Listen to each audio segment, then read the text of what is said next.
और सबसे पहले हम बौद्ध धर्म की शुरुआत करेंगे और सबसे पहला सामान्य परिचय हम लेंगे सिद्धार्थ गौतम की। ये आप लोगों ने सुना होगा, बुद्धम शरणम गच्छामि, धर्मम शरणम गच्छामि, संघम शरणम गच्छामि। आइए इसको समझते हैं कि ये है क्या।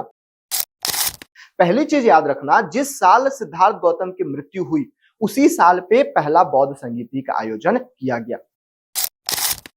नमस्कार दोस्तों, मैं विशाल और एक बार फिर से आप सभी का स्वागत करता हूं।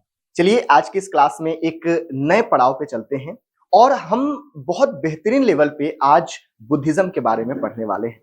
आज का ये लेक्चर आपके लिए उतना ही महत्वपूर्ण है जितना कि सोमवार को सबसे पहले नहा के खाना खाना। आप लोग, कई लोग ये रिलेट कर पा रहे होंगे कि सर सोमवार की शुरुआत तो होती है और हम सबसे पहले शुरुआत करते हैं पूजा पाठ से। पूजा पाठ से ही आज रिलेटेड एक नया धर्म है। कुछ कुरीतियां फैल चुकी थी समाज में, जिनको दूर करने के लिए 62 नए संप्रदायों की उत्पत्ति हुई। और उन 62 नए संप्रदायों को नहीं पढ़ना, हमें सिर्फ 2 ही संप्रदाय पढ़ने हैं, जो कि बुद्धिज्म और जैनिज्म है। बहुत ही बेहतरीन लेवल पे एक कहानी सुनाऊंगा और उस कहानी के नाते, उस कहानी के माध्यम से पूरा बुद्धिज्म का कॉन्सेप्ट आपका क्लियर हो जाएगा, एक फ्लो में आ जाएगा। बस आप ध्यान से सुनिएगा। पहले हम वो स्टोरी सुनेंगे और उसके बाद फिर हम आगे बढ़ेंगे। सबसे पहली चीज ये कि सर बुद्धिज्म के जो संस्थापक हैं सिद्धार्थ गौतम, उनकी क्या स्टोरी है। तो ऐसा माना जाता है कि सिद्धार्थ गौतम जो है वो एक नेचुरल बोर्न बच्चे नहीं थे। बेसिकली उनको माना जाता है कि देवी देवताओं के द्वारा, हाथी के द्वारा उनकी माता के गर्भ में उनको रखा गया था एक पुष्प के रूप में, और उनका जन्म हुआ। जब उनकी जन्म हुई तो उनकी माता अपनी मायके जा रही थी और जंगल में ही जब प्रसव पीड़ा हुआ, उत्पन्न हुआ, तो उनके बाद फिर उनका जन्म देखने को मिलता है।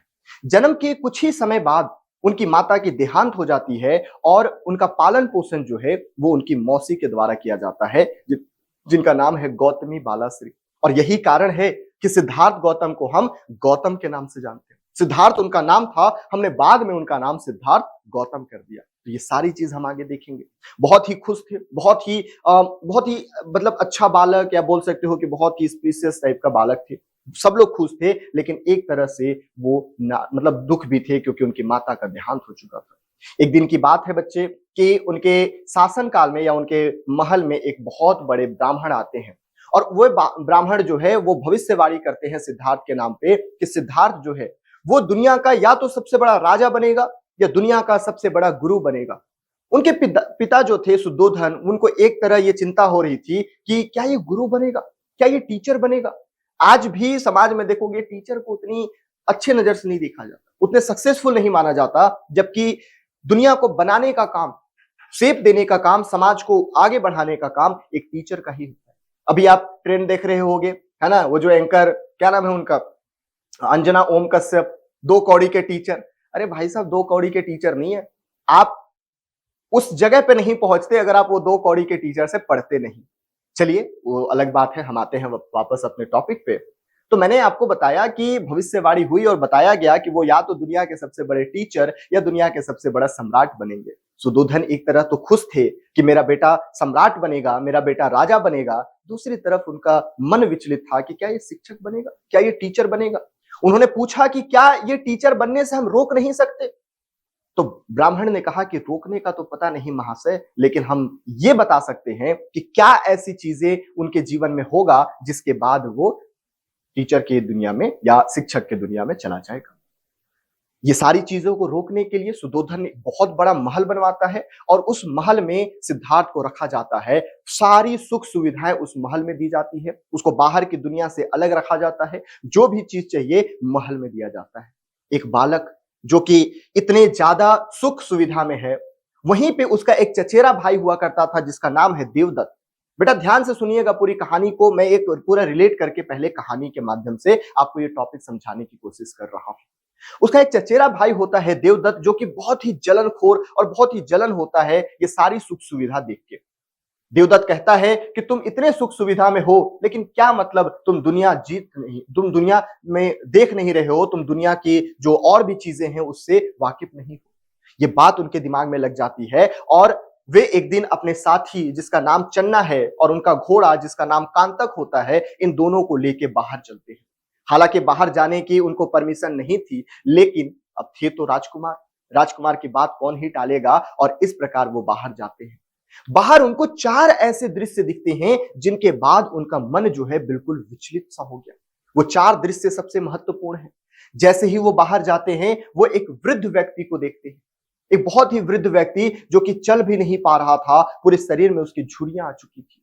सिद्धार्थ गौतम अपने सारथी चन्ना से पूछते हैं कि क्या मैं भी एक दिन वृद्ध हो जाऊंगा? तब चन्ना कहते हैं कि हाँ, सबको वृद्ध होना है, मैं भी होऊंगा, आप भी वृद्ध होंगे। ये बात उनके दिमाग में विचलित कर देती है उनको। आगे जाते हैं तो उनको एक बीमार व्यक्ति मिलता है। बीमार ऐसा नहीं कि सर्दी खांसी हो गया भाई साहब, है ना, ऐसे ऐसे पोंछ रहे हैं, ऐसा वाला नहीं। बीमार ऐसा जो खटिए पे पड़ा हुआ है, उसकी सारी सेवा, सारे काम गांव घर के लोग कर रहे हैं। जब उसको देखा सिद्धार्थ ने तो पूछा, क्या मैं भी एक दिन बीमार पड़ूंगा? तब चन्ना कहते हैं कि हो सकता है कि आप भी बीमार पड़ो, मैं भी बीमार पड़ूंगा। ये दुनिया की सच्चाई है। जब आगे और बढ़ते हैं तो उनको एक मृत शरीर दिखता है जिसकी अंतिम संस्कार करने के लिए उसको ले जाया जा रहा था। तब सिद्धार्थ गौतम पूछते हैं कि क्या मैं भी मर जाऊंगा? क्योंकि मृत्यु या लाश वो पहली बार देखे थे अपने पूरी जीवन में। पहली बार वो अपने जीवन में ये सारी चीजें देख रहे थे और यहीं से शुरुआत होती है उनकी विचलन। लेकिन थोड़े समय बाद आगे जाते हैं तो एक बहुत ही विचलित चीज देखते हैं वो, जिसके बाद उनका मन जो है एकदम शांत हो जाता है, एक आशा आ जाता है और वो था केसरिया वस्त्र धारण किए हुए कुछ ऋषि मुनि। कुछ ऋषि मुनि जा रहे थे जो कि बिल्कुल उनके चेहरे पे कोई सिकन ही नहीं था, उनके पैरों में कांटे भी गड़ रहे थे, तो वो बिल्कुल एक बोलते हैं ना इमोशन लेस हो जाना, वैसी उनकी दशा थी। और ये देख के सिद्धार्थ गौतम को एक होप मिलता है और यहां से उनकी जीवन जो है वो आगे बढ़ती है। उनके पिता सुधोधन को पता था कि ये होने वाला है और यही कारण है कि वो बहुत ही जल्दी उस पूरे साम्राज्य की सबसे सुंदर कन्या से उनकी विवाह करवा देता। उनका एक बेटा भी होता है जिसका नाम है राहुल, नाम तो सुना ही होगा, ठीक है।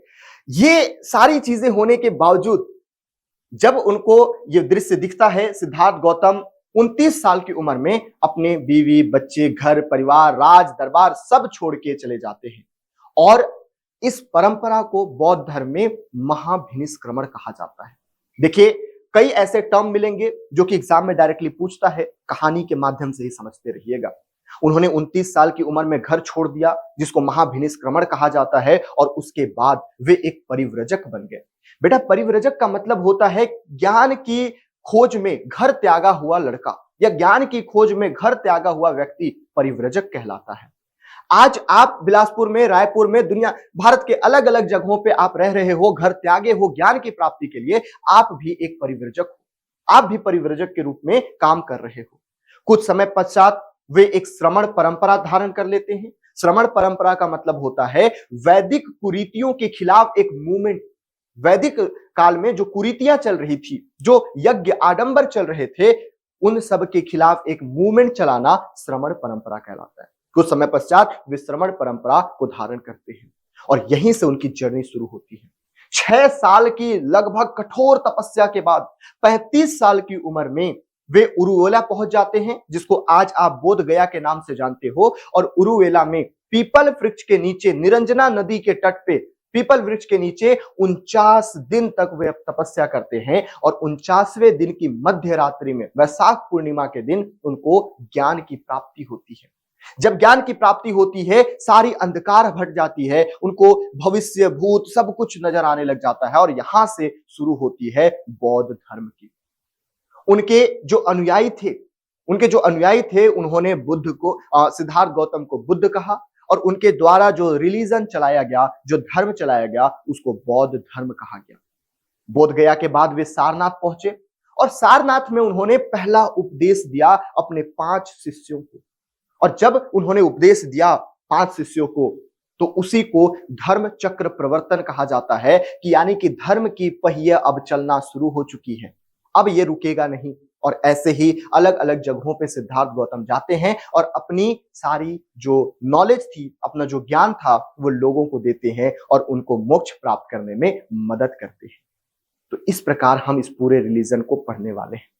आशा करता हूं ये स्टोरी के माध्यम से मैंने लगभग आधी कहानी आपको सुना दी है। चलिए अब थोड़ा सा हम आगे थोड़े से डिटेल पढ़ लेते हैं, क्योंकि कहानी से काम तो नहीं चलता ना बच्चे, कहानी से काम तो नहीं चलता। हमें एग्जाम में लिखना भी है, हमें एग्जाम पास भी करना है, कहानी तो हम बाद में भी सुन लेंगे, ठीक है। सबसे पहली चीज हम ये देखेंगे, आइए अब हम थोड़ा सा कंटेंट पे बात करते हैं। आपको ये पीपीटी बहुत अच्छा लगेगा, इसकी आशा करता हूं, लेकिन आपको टेंशन नहीं लेनी है। ये सारी पीपीटी तो मिल ही रही है। ये वही डेटा है जो आपके किताब में डेटा है ना? किताब की डेटा से ही पीपीटी बनाई जा रही है। तो आपको टेंशन लेने की जरूरत नहीं है। आपके किताब में डेटा है, हम इसको प्रेजेंट इस तरीके से कर रहे हैं कि पढ़ने में इंटरेस्ट आ जाए। चलिए आइए थोड़ा सा देखते हैं कि जैन और बौद्ध धर्म के उदय का कारण क्या था। अरे बहुत बढ़िया चल तो रहा था, जिंदगी बहुत अच्छी चल रही थी सर, फिर टेंशन काहे चीज की लेना। जिंदगी तो चल रही थी ना, वैदिक धर्म चल रहा था ना, फिर क्यों नए धर्मों का उदय हुआ? इसके पीछे कई कारण है। हमने लास्ट क्लास में वैदिक धर्म पढ़ा था और उसमें मैंने आपको बताया था कि जो वर्ण व्यवस्था है उसकी शुरुआत का साक्ष्य जो है ऋग्वेद के 10वें मंडल के पुरुष सूक्त से मिलता है। और पुरुष सूक्त में बताया गया था पहली बार कि जो वर्ण व्यवस्था है वो रंग से है, काम के आधार पर है। आप जैसा काम करोगे वैसा ही आपका वर्ण हो जाएगा। लेकिन over a period of time, धीरे धीरे समय आते आते ऐसा हुआ कि अब जन्म आधारित हो गया। वो बोलते हैं ना, राजा का बेटा राजा नहीं बनेगा, राजा वही बनेगा जो काबिल होगा। ये चीजें यहां फॉलो नहीं हो रही थी। यहां राजा का बेटा ही राजा बन रहा था और क्षत्रिय का बेटा ही क्षत्रिय बन रहा था। यहां पे वैश्य का बेटा वैश्य बन रहा था और शूद्र का बेटा शूद्र बन रहा था, जो कि बहुत ही दिक्कत वाली बातें थी। जन्म आधारित वर्ण व्यवस्था आ गया था जो कि बहुत प्रॉब्लम क्रिएट कर रहा था।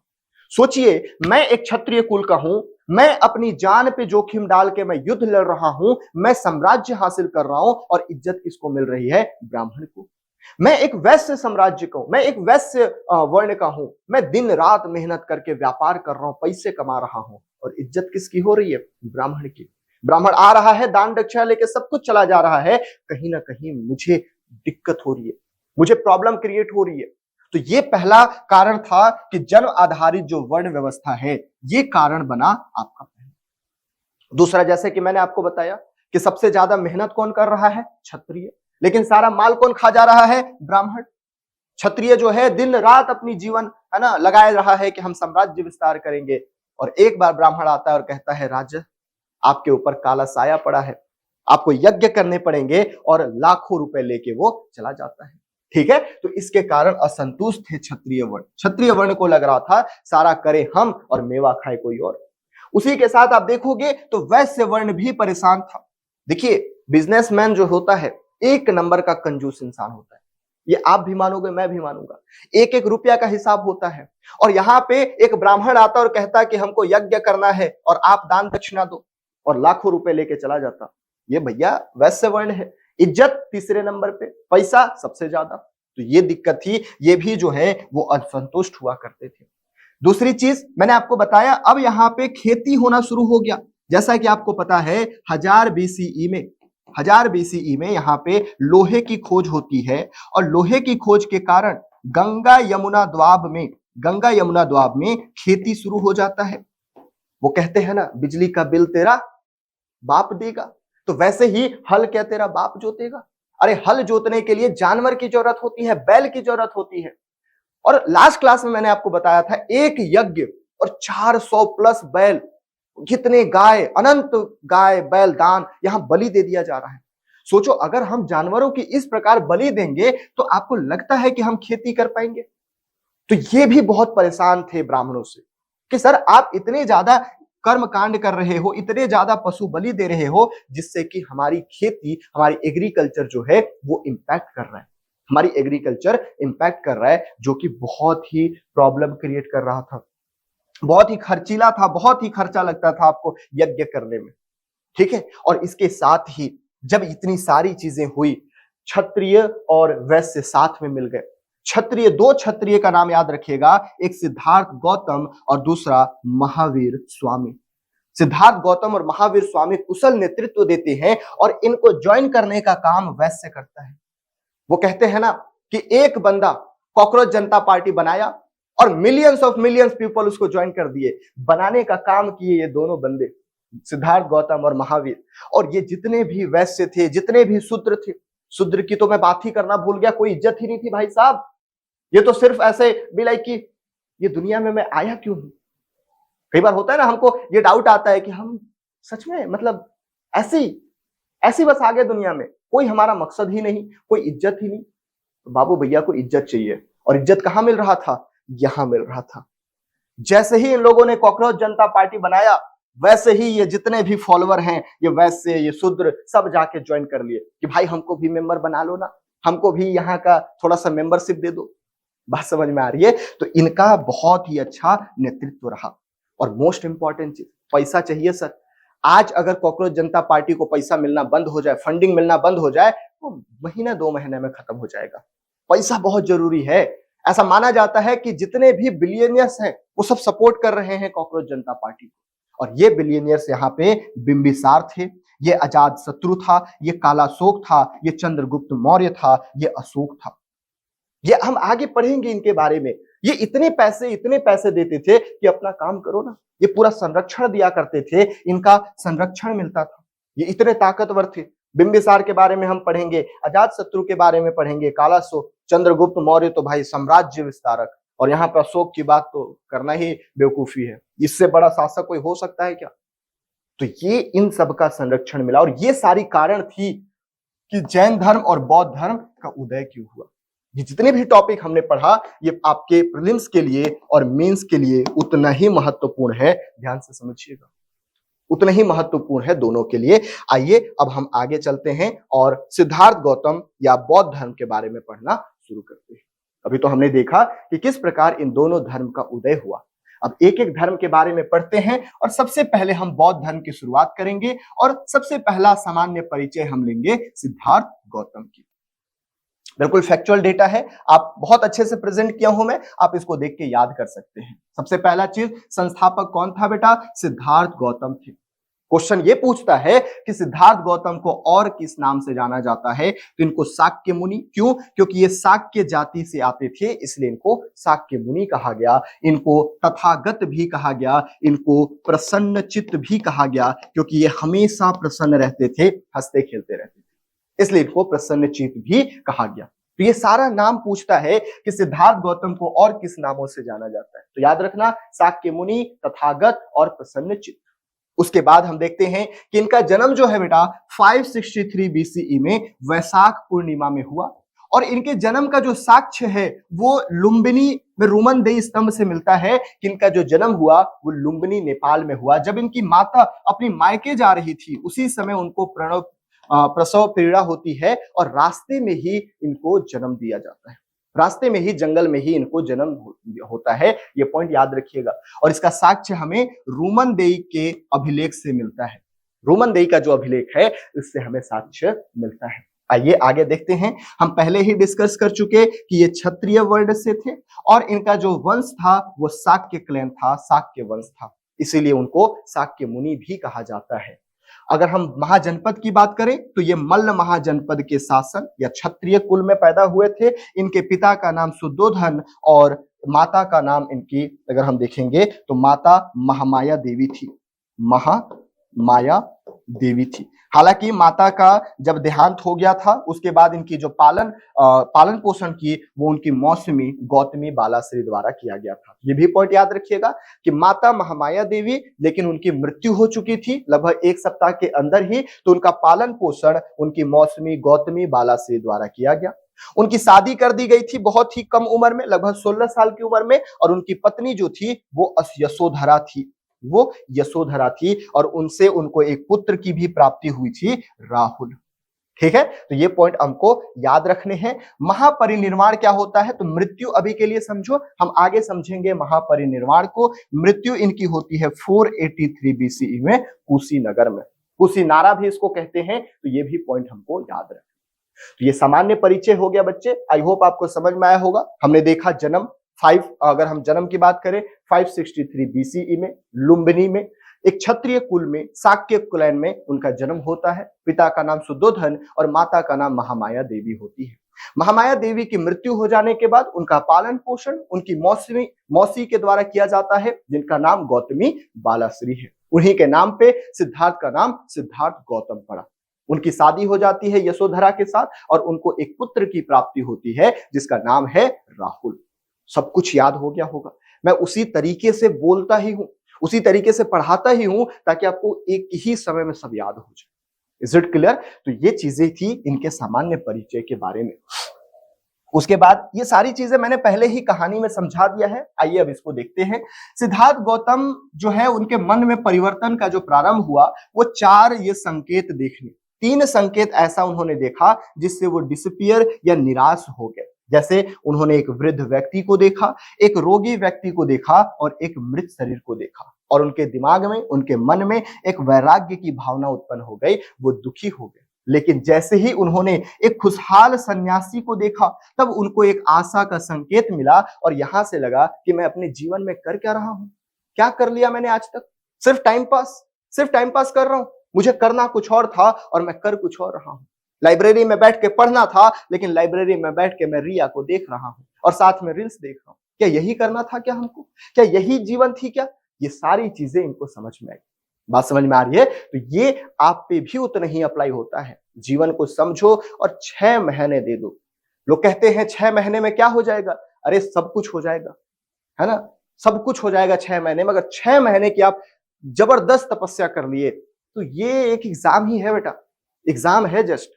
6 महीने दे के देखो तो अपने जीवन के, ये आपके आगे 60 साल बचा देगा। ये पॉइंट याद रखिएगा।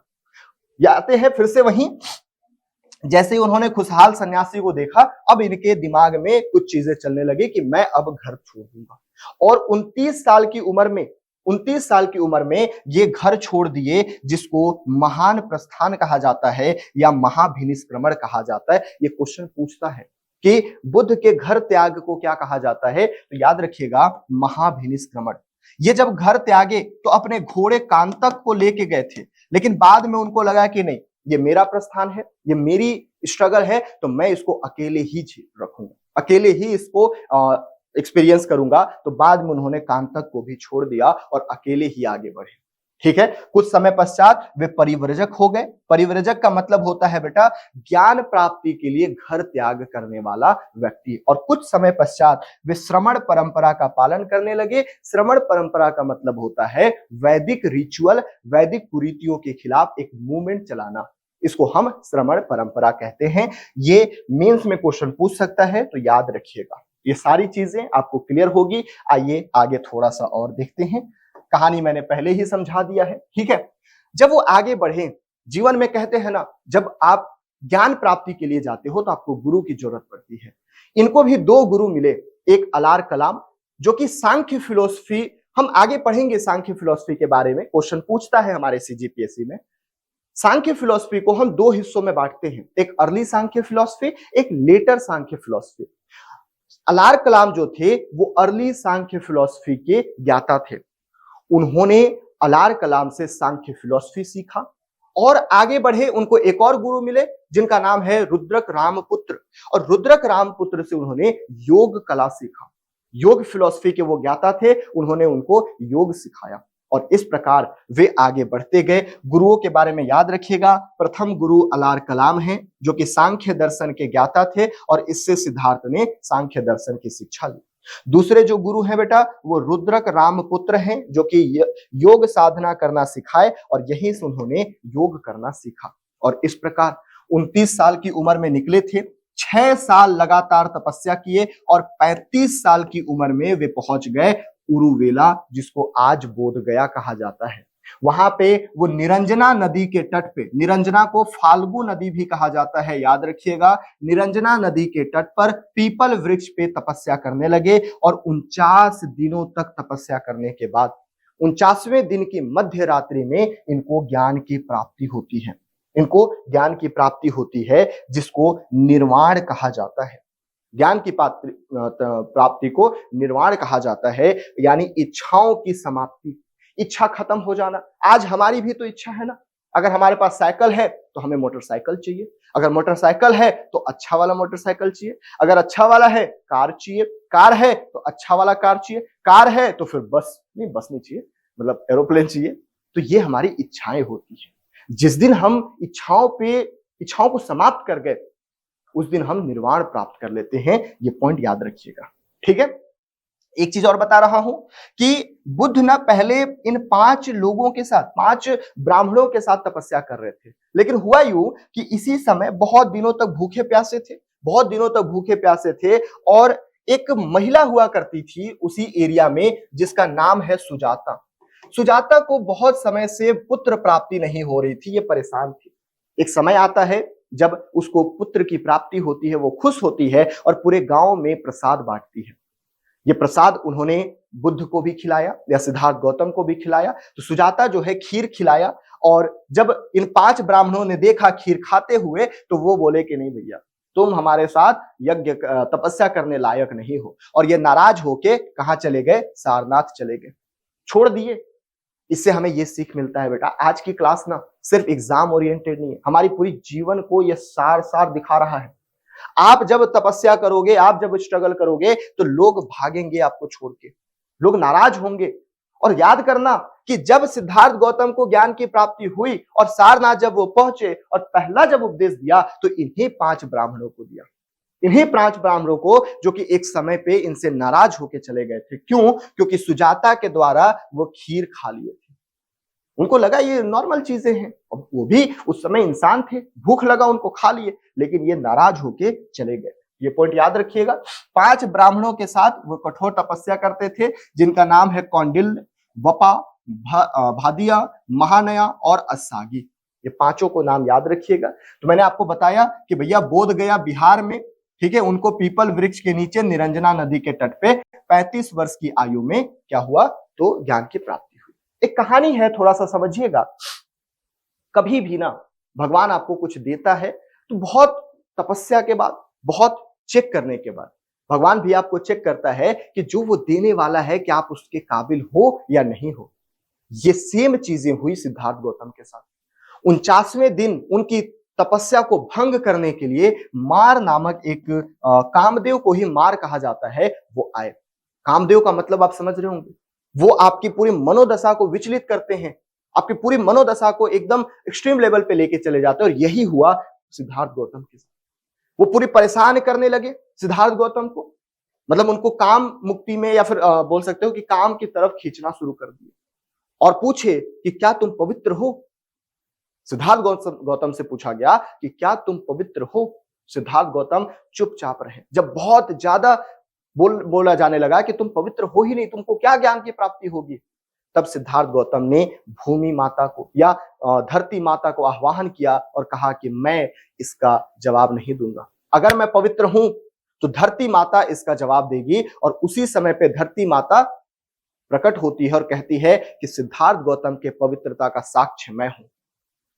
तो वो इस प्रकार से भूमि को स्पर्श किए थे और इसी समय उनको ज्ञान की प्राप्ति हो जाती है। इसलिए ये भी क्वेश्चन पूछता है कि सिद्धार्थ गौतम को किस आप बोल सकते हो कि किस मुद्रा में ज्ञान की प्राप्ति हुई? तो उनको भूमि स्पर्श मुद्रा में ज्ञान की प्राप्ति हुई। ये क्वेश्चन पूछा गया है, ये क्वेश्चन पूछा गया है। वो भूमि को इस प्रकार से टच करते हैं और उसी मुद्रा में उनको ज्ञान की प्राप्ति होती है वैशाख पूर्णिमा को। ठीक है, तो ये सारी चीजें हम डिस्कस कर चुके। बहुत इंटरेस्टिंग है बेटा इसको समझना, इसलिए ये सारी चीजें आप लोग को याद रखनी है।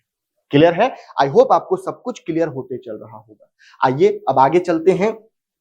और उन्होंने सारनाथ में जो उन्होंने पहला अपना उपदेश दिया, उसमें क्या क्या उपदेश दिया ये समझते हैं। सारनाथ में जब उन्होंने उपदेश दिया तो उन्होंने 4 आर्य सत्य दिए। कहा कि ये सत्य है, ये जीवन की सच्चाई है, और ये 4 आर्य सत्य ना आपको समझना चाहिए। वो कहते हैं, पहला पाली भाषा में इन्होंने दिया था, तो हम पहले पाली भाषा में देख लेंगे, उसके बाद उसको हिंदी में बताऊंगा। पहला कहते हैं दुख, मतलब समझ रहे होंगे आप। वो कहते हैं कि ये पूरी संसार दुखों से भरा पड़ा है, ये संसार में कोई सुख नहीं है, ये संसार दुखों से भरा पड़ा है। दूसरा कहते हैं दुख समुदय, कहते हैं कि दुख के कारण होते हैं, बिना कारण का कोई दुख नहीं होता। आपकी जो इच्छाओं की अग्नि है ना, आपकी जो इच्छाएं हैं वही आपके दुख का कारण है। जिस दिन आप अपनी इच्छाओं को मार दोगे, जिस दिन आप अपनी इच्छाओं पर जीत हासिल कर लोगे, आपके दुख खत्म हो जाएंगे। तो वे कहते हैं कि पूरा संसार दुखों से भरा है, इस दुख का कारण होता है। और ऐसा नहीं है कि दुख से हम बाहर नहीं आ सकते, दुख से बाहर भी आ सकते हैं, दुख निरोध भी पॉसिबल है। तो उसे पूछा गया कैसे? तो कहते हैं कि ये रास्ते हैं, ये मार्ग है। तो चौथा उन्होंने मार्ग दिया कि भैया दुख से मुक्ति का एक मार्ग है, सुनोगे? आओ सुनाते हैं। वो कहते हैं कि अगर आप ये अष्टांगिक मार्ग अगर आप अपनाते हो, इसको 8 फोल्ड पाथ कहते हैं। अगर आप ये अष्टांगिक मार्ग अपनाते हो तो आपके जीवन में जो दुख चल रहा है उससे आप विजय हासिल कर सकते हो। क्या क्या है वो? सबसे पहले है सम्यक दृष्टि। सम्यक का मतलब होता है ठीक ठाक, सम्यक का मतलब होता है सही, मतलब आप अच्छा देखो। क्या करो? अच्छा देखो। जब आप अच्छा देखोगे तो आप अच्छा बोलोगे। तो सम्यक वाच, सम्यक दृष्टि, सम्यक वाच। जब आप अच्छा बोलोगे तो अच्छा काम करोगे। सम्यक कर्मांत, जब आप अच्छा काम करोगे तो आपका जीवन जो है वो अच्छा चलेगा। तो पहला क्या है बेटा? सम्यक दृष्टि, अच्छा देखो, अच्छा बोलो, अच्छा काम करो, अच्छा जीवन यापन करो। और जब ये सब करोगे तो साथ में और क्या करना? सम्यक व्यायाम, सम्यक स्मृति, सम्यक ध्यान और सम्यक समाधि। ठीक है? व्यायाम का मतलब एक्सरसाइज, स्मृति का मतलब होता है किसी एक ऑब्जेक्ट को पॉइंट आउट करो और उस पर अपना ध्यान लगाना शुरू करो। और जब आप बहुत गहरे ध्यान में चले जाते हो तो इसी को समाधि कहा जाता है। तो इन्होंने सारनाथ में यही सीख दी कि दुनिया दुखों से भरा है, दुख का कारण होता है, दुख से बाहर निकला जा सकता है जिसके 8 मार्ग हैं, जिसको अष्टांगिक मार्ग कहते हैं। सम्यक दृष्टि, सम्यक वाच, सम्यक कर्मांत, सम्यक आजीवक, सम्यक व्यायाम, सम्यक ध्यान, सम्यक समाधि। ये 8 फोल्ड पाथ है जिससे दुखों से बचा जा सकता है। ये पॉइंट याद रखिएगा। एक क्वेश्चन पूछा हुआ था सीजीपीएससी में भी और अन्य एग्जामों में भी, यूपीएससी में भी, कि जो बौद्ध धर्म अपनाते हैं उनको क्या कहा जाता है? उनको क्या कहा जाता है? तो याद रखिएगा, जो फुल टाइम या पूरी तरीके से बौद्ध धर्म अपनाते हैं उनको भिक्षु या भिक्षुड़ी कहा जाता है। अगर वो पुरुष हैं तो भिक्षु कहलाएंगे, अगर वो स्त्री हैं तो भिक्षुड़ी कहलाएंगे। ये पॉइंट याद रखिएगा। अगर पुरुष हैं तो भिक्षु, अगर स्त्री हैं तो भिक्षुड़ी कहलाएंगे। ठीक है? वहीं पे कई लोग ऐसे होते हैं जो अपना घर बार भी चला रहे हैं, अपना जीवन यापन भी कर रहे हैं, शादी ब्याह भी किए हैं, बच्चे भी पैदा कर रहे हैं और साथ में बौद्ध धर्म अपनाए हुए हैं। ऐसे को हम उपासक कहते हैं। ये बहुत महत्वपूर्ण है कि अपने घरेलू कामों के साथ साथ, अपने सामान्य जीवन के साथ साथ अगर आप बौद्ध धर्म अपनाते हो तो इसको उपासक या उपासिकाएं कहलाओगे। और अगर आप पूरी तरीके से सब कुछ छोड़ छाड़ के बौद्ध धर्म अपनाए हो तो आप भिक्षु और भिक्षुड़ी कहलाते हो। तो ये पॉइंट याद रखना बेटा, बहुत महत्वपूर्ण है। 4 आर्य सत्य, 8 अष्टांगिक मार्ग और भिक्षु, भिक्षुड़ी और उपासक। तो ये आपके लिए बहुत महत्वपूर्ण है। ये पॉइंट याद रखिएगा, ये पॉइंट याद रखना है आपको। चलिए आगे चलते हैं और कुछ और चीजों पे हम डिस्कस करते हैं। देखिए, जब हम बौद्ध धर्म की बात करते हैं, जब हम बुद्धिज्म की बात करते हैं तब भी, और जब हम जैनिज्म की बात करते हैं तब भी, हम इसमें 3 ज्वेल्स पढ़ते हैं। 3 ज्वेल्स पढ़ते हैं या इसी को हिंदी में त्रिरत्न कहा जाता है। तो बौद्ध धर्म के भी 3 रत्न है और जैन धर्म के भी 3 रत्न है। इनको चलिए समझते हैं थोड़ा सा। बौद्ध धर्म के कौन कौन से 3 रत्न है? तो इसको कहा जाता है बुद्ध, धम्म, संघ। एक कहावत है, बुद्धम शरणम गच्छामि, धम्मम शरणम गच्छामि एंड संघम शरणम गच्छामि। ये आप लोगों ने सुना होगा, बुद्धम शरणम गच्छामि, धर्मम शरणम गच्छामि, संघम शरणम गच्छामि। आइए इसको समझते हैं कि ये है क्या। ये क्वेश्चन भी पूछता है, इंपॉर्टेंट है। देखिए, बुद्ध कहते हैं कि आप सबसे पहले मुझ पे भरोसा करो, क्योंकि बुद्ध पे भरोसा करोगे तभी उनके द्वारा जो धर्म चलाया जा रहा है उस पे भरोसा करोगे। तो सबसे पहले आपको बुद्ध पे भरोसा करना पड़ेगा। मतलब सिंपल है सर, सबसे पहले आपको टीचर पे भरोसा करना है। टीचर जो कंटेंट दे रहा है उस पे भरोसा करना है, और अगर भरोसा हो गया तो हम जितना पढ़ा रहे हैं उसको पढ़ो और जीवन आगे बढ़ाओ। ये बुद्ध भी कहते हैं कि बुद्ध पे भरोसा करो, बुद्ध के द्वारा जो भी सिखाया जा रहा है, जो भी धर्म दिया जा रहा है उसको फॉलो करो। और जब ये सब हो गया तो बुद्ध ने एक संघ बनाया है, ये व्हाट्सएप ग्रुप है मान लीजिए, और संघ ज्वाइन कर लो, संघ ज्वाइन कर लो। तो ये 3 चीजें हैं, बुद्ध, धम्म, संघ, जो कि बुद्ध के 3 रत्न कहलाते हैं। बुद्ध के 3 रत्न, बुद्ध, धम्म, संघ। बुद्ध पे भरोसा करो, बुद्ध के द्वारा जो धर्म चलाया जा रहा है, जो ज्ञान दिया जा रहा है उस पे भरोसा करो, और अगर भरोसा हो जाए तो उनके जो संघ की स्थापना की गई है वो स्टार्ट कर दो। संघ क्या है? तो एक ग्रुप बोल सकते हो जिसमें सिद्धार्थ गौतम और उनके जो अनुयायी हैं वो इसके मेंबर हुआ करते थे।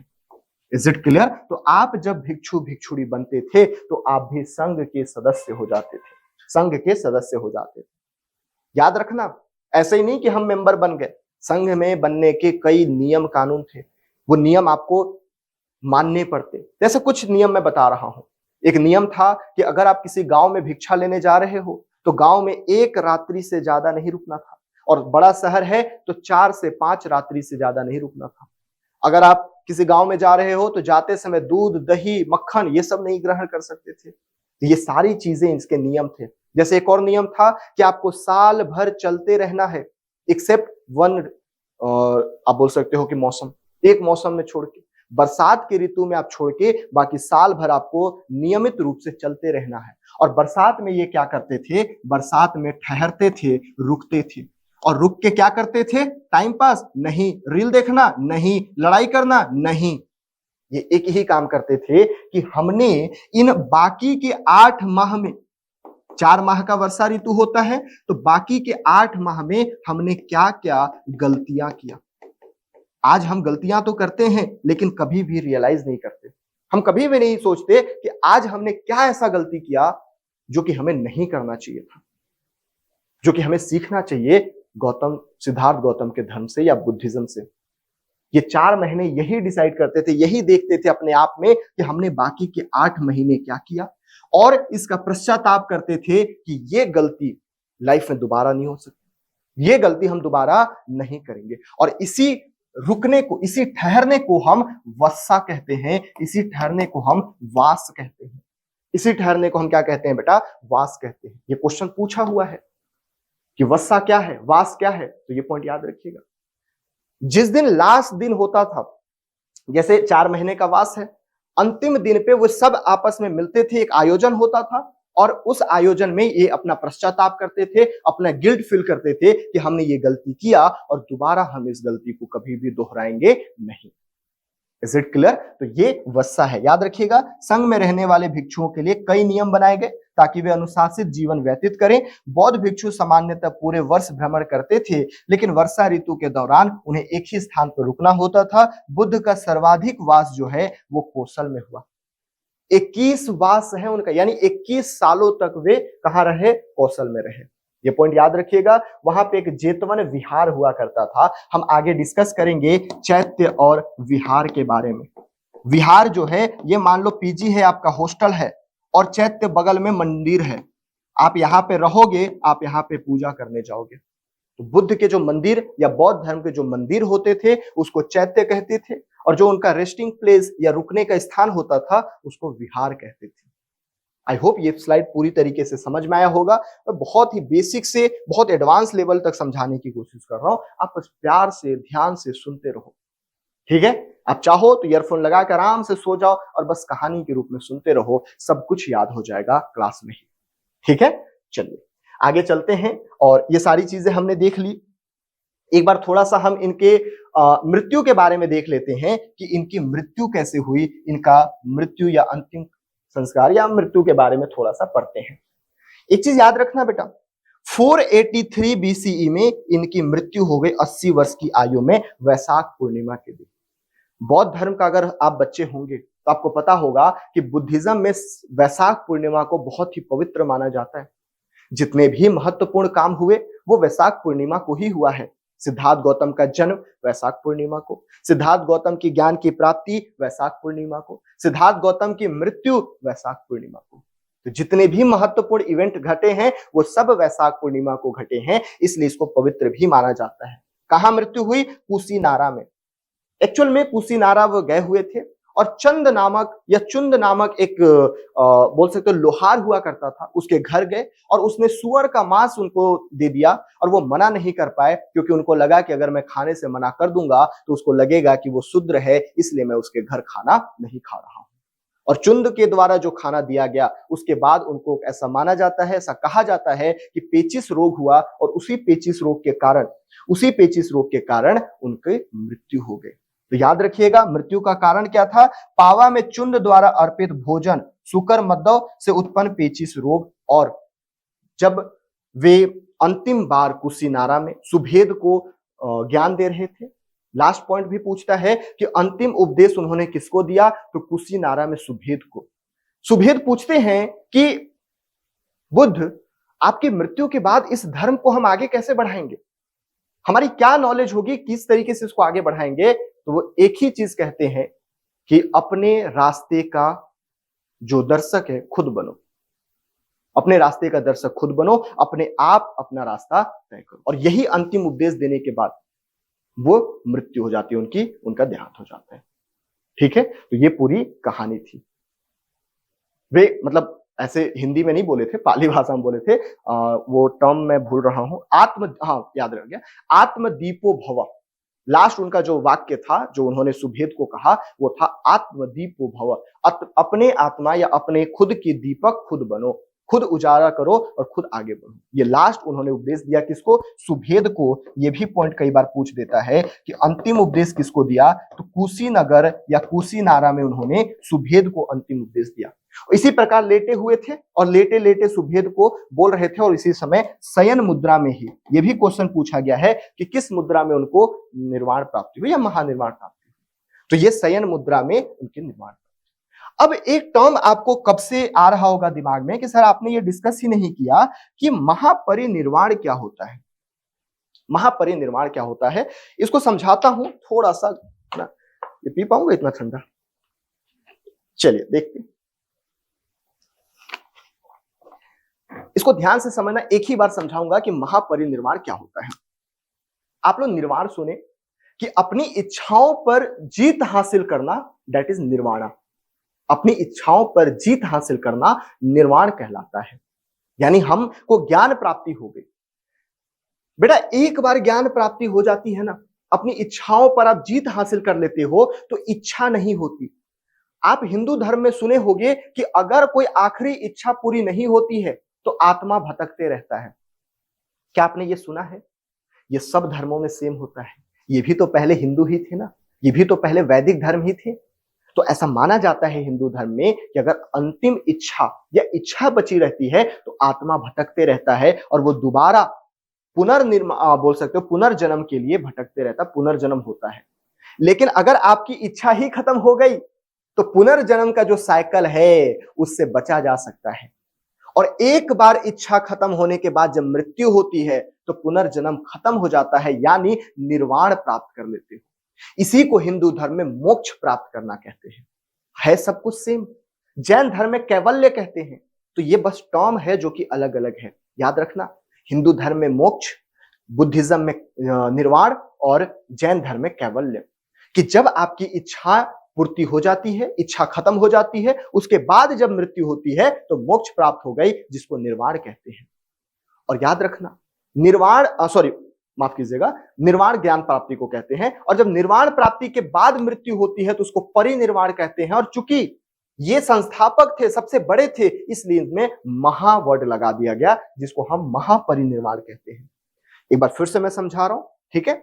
जब आपकी इच्छाएं खत्म हो जाती है, इच्छा जो है समाप्त हो जाती है, ज्ञान की प्राप्ति हो जाती है, तो इसको निर्वाण कहते हैं। जब निर्वाण प्राप्ति के बाद मृत्यु होती है तो पुनर्जन्म का जो साइकिल होता है वो टूट जाता है, पुनर्जन्म नहीं होता। इसको परिनिर्वाण कहते हैं, परिनिर्वाण कहते हैं। चूंकि ये संस्थापक थे इसलिए इनके परिनिर्वाण के आगे महा लगा दिया गया, जिसको महापरिनिर्वाण कहते हैं। ठीक है। तो अगर आप और हम अगर बौद्ध धर्म के अनुयायी हैं, हम बौद्ध मोंक हैं, हम बौद्ध भिक्षु हैं, अगर हम निर्वाण प्राप्ति किए और मृत्यु हुई तो हम हमारे मृत्यु को परिनिर्वाण कहेंगे। लेकिन सिद्धार्थ गौतम के मृत्यु को महापरिनिर्वाण कहा गया। आशा करता हूं ये चीजें आपको समझ में आई होंगी। तो ये याद रखिएगा। इसी प्रकार शयन मुद्रा में उनको महापरिनिर्वाण हुआ। ये पॉइंट पढ़िएगा। कई वर्षों तक उपदेश देने के बाद वे बुद्ध कुशीनगर पहुंचे, जहां उन्होंने अंतिम सांस ली। बौद्ध धर्म में इस घटना को महापरिनिर्वाण कहा जाता है, जिसका मतलब है पूर्ण रूप से इच्छाओं का शांत होना। एक बार यूपीएससी क्वेश्चन पूछा हुआ था और यही ऑप्शन था, final blow out. Final blow out मतलब पूर्ण रूप से इच्छाओं का शांत हो जाना। ठीक है, तो ये पॉइंट याद रखिएगा। कुशीनगर गए, कुशीनगर में अंतिम सांस लिए, अंतिम ध्यान किए, वहां पे उनको महापरिनिर्वाण हुआ। उनके कई भिक्षु जो है दुखी हुए, लेकिन अंतिम संस्कार तो करना ही था और वहीं पे अंतिम संस्कार किया गया। बुद्ध कहते हैं कि पुनर्जन्म ही सभी दुखों का मूल कारण है। सोचो, पुनर्जन्म क्यों होता है? क्योंकि आपको इच्छा बाकी रहती है। ये थोड़ी सी फिलोसॉफिकल लग रही होगी, क्यों? क्योंकि हम बुद्ध की फिलॉसफी पढ़ रहे हैं अभी। बौद्ध धर्म भी है, बौद्ध फिलॉसफी भी है। Is it clear? तो याद रखना, बुद्ध कहते हैं कि सभी दुखों का कारण हमारी इच्छाएं हैं और इच्छाओं के कारण ही पुनर्जन्म होते रहता है, जिससे दुख बढ़ते रहता है। जब तक पुनर्जन्म होता रहेगा तब तक दुख से मुक्ति नहीं मिलेगी, और निर्वाण जब आप प्राप्त कर लेते हो तो पुनर्जन्म की प्राप्ति को समाप्त कर देता है, क्योंकि आपकी इच्छा खत्म हो गई। निर्वाण प्राप्ति के बाद जब मृत्यु होती है तो उसे परिनिर्वाण कहा जाता है, और इसे हिंदी में मोक्ष या मुक्ति के समान। तो यही चीजें मैंने समझाया, ये आपके किताब में भी है, ये आपके स्लाइड में भी है, उसी को मैंने एक बार पढ़ लिया। ये सारी चीजें मैंने कवर कर दिया। आइए अब थोड़ा सा और डिस्कस करते हैं। देखिए, 483 बीसीई में इनकी मृत्यु हो गई, और जब मृत्यु हुई तो इनके जो अनुयायी हुए करते थे, शिष्य हुआ करते थे, दो शिष्य का नाम याद रखिएगा, महाकश्यप और दूसरे आनंद। ये जाते हैं, और इस समय पे अगला टॉपिक बेटा हमारा यही होगा, मगध का इतिहास। आप आगे देखोगे कि इस समय पे मगध में अजात शत्रु का शासन हुआ करता था, और अजात शत्रु के पास जाते हैं और कहते हैं कि हमारे भगवान, हमारे बुद्ध की मृत्यु हो गई है, महापरिनिर्वाण हो गया है, हम चाहते हैं कि उनकी मृत्यु के बाद एक आयोजन करे, और आयोजन के लिए आपकी परमिशन चाहिए। आज जैसे हम डीएम से परमिशन लेते हैं, वैसे ही वे अजात शत्रु के पास गए और अजात शत्रु से परमिशन लिए, और इसी प्रकार मगध में पहला बौद्ध संगीति आयोजन किया गया। तो ये पॉइंट हमको याद रखने हैं। अब सबसे महत्वपूर्ण टॉपिक शुरू होता है, जिसमें हम क्या पढ़ेंगे? बौद्ध संगीतियां। 4 बौद्ध संगीति हुई है, चारों में बहुत डेवलपमेंट हुई है। तो ये टॉपिक हमको प्री के लिए भी उतना ही महत्वपूर्ण है जितना कि मेंस के लिए महत्वपूर्ण है। तो अब हमारा एक पूरा शुरुआत होगी, एक पहल, जिसमें हम चारों बौद्ध संगीतियों के बारे में पढ़ेंगे। सबसे पहले ये टेबल को अपन याद करेंगे। ये 4 जो संगीति हुआ है बहुत महत्वपूर्ण है। एक चीज मैं जानता हूं, और मैं देखा भी है मैंने, कि बच्चे जो हैं इसको रटने की कोशिश करते हैं। बेटा एक चीज पहले मैं बता दूं, रटने की कोशिश बिल्कुल नहीं करना। क्यों? क्योंकि हम वही यहां पे डिस्कस करेंगे जो आगे हम मगध का इतिहास पढ़ने वाले हैं। जिस प्रकार से ये आपका स्थान चेंज होगा, जिस प्रकार से ये शासक चेंज होंगे, उसी प्रकार से यहाँ पे आपकी कहानियां बनती जाएगी। सबसे पहले मैंने आपको बताया कि महाकश्यप और आनंद जो थे वो अजात शत्रु के पास गए, और अजात शत्रु से कहा कि हमें प्रथम बौद्ध संगीति का आयोजन करना है। पहली चीज याद रखना, जिस साल सिद्धार्थ गौतम की मृत्यु हुई उसी साल पे पहला बौद्ध संगीति का आयोजन किया गया। मतलब कि वो डेट क्या हो जाएगा बेटा? 483 बीसीई में। इस समय पे मगध की राजधानी ही राजगीर हुआ करती थी, तो कोई भी काम राजगीर में भी होगा, राजगीर में ही होगा। जैसे आज अगर कोई काम होता है छत्तीसगढ़ में, तो वो रायपुर में ही होता है, ऑब्वियस सी बात है।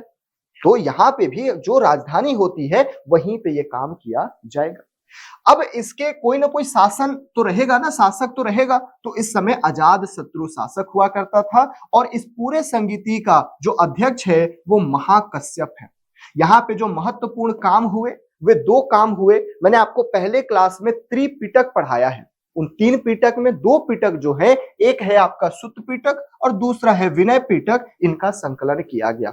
जब सिद्धार्थ गौतम की मृत्यु हुई तो उसके बाद उनकी जो ओरिजिनल टीचिंग थी उसको सुत्त पिटक में लिखा गया, और जो मॉन्क के, जो भिक्षु के रूल्स एंड रेगुलेशन थे, नियम और कानून थे कि उनको आगे कैसे करना है, ये सब विनय पिटक में लिखा गया। तो ये 2 किताबें आप याद रखिएगा, बहुत महत्वपूर्ण है, हम इसको याद भी करेंगे। सबसे पहला काम, सबसे पहला बौद्ध संगीति कब हुआ? 483 बीसीई में। कहां हुआ? राजगीर में। शासक कौन था? अजात शत्रु था। अध्यक्ष कौन था? महाकश्यप था। काम क्या हुआ? 2 काम हुआ, सुत्त पिटक और विनय पिटक लिखा गया। याद हो गया? चलिए आगे चलते हैं।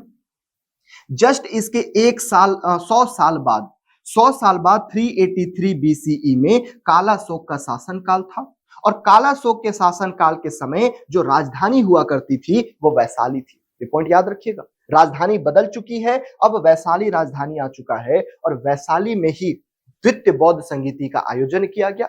इसके अध्यक्ष जो हैं वो सुबुकामी हैं, ये पॉइंट याद रखिएगा। और यहाँ पे 100 सालों के अंदर ही बौद्ध धर्म दो हिस्सों में बट गया। एक को कहते हैं स्थविरवादीन और दूसरे को कहते हैं महासंघिका। बौद्ध धर्म दो हिस्सों में बटा, स्थविरवादीन और महासंघिका। स्थविरवादीन वे लोग थे जो बिल्कुल रूढ़िवादी को अपनाते थे।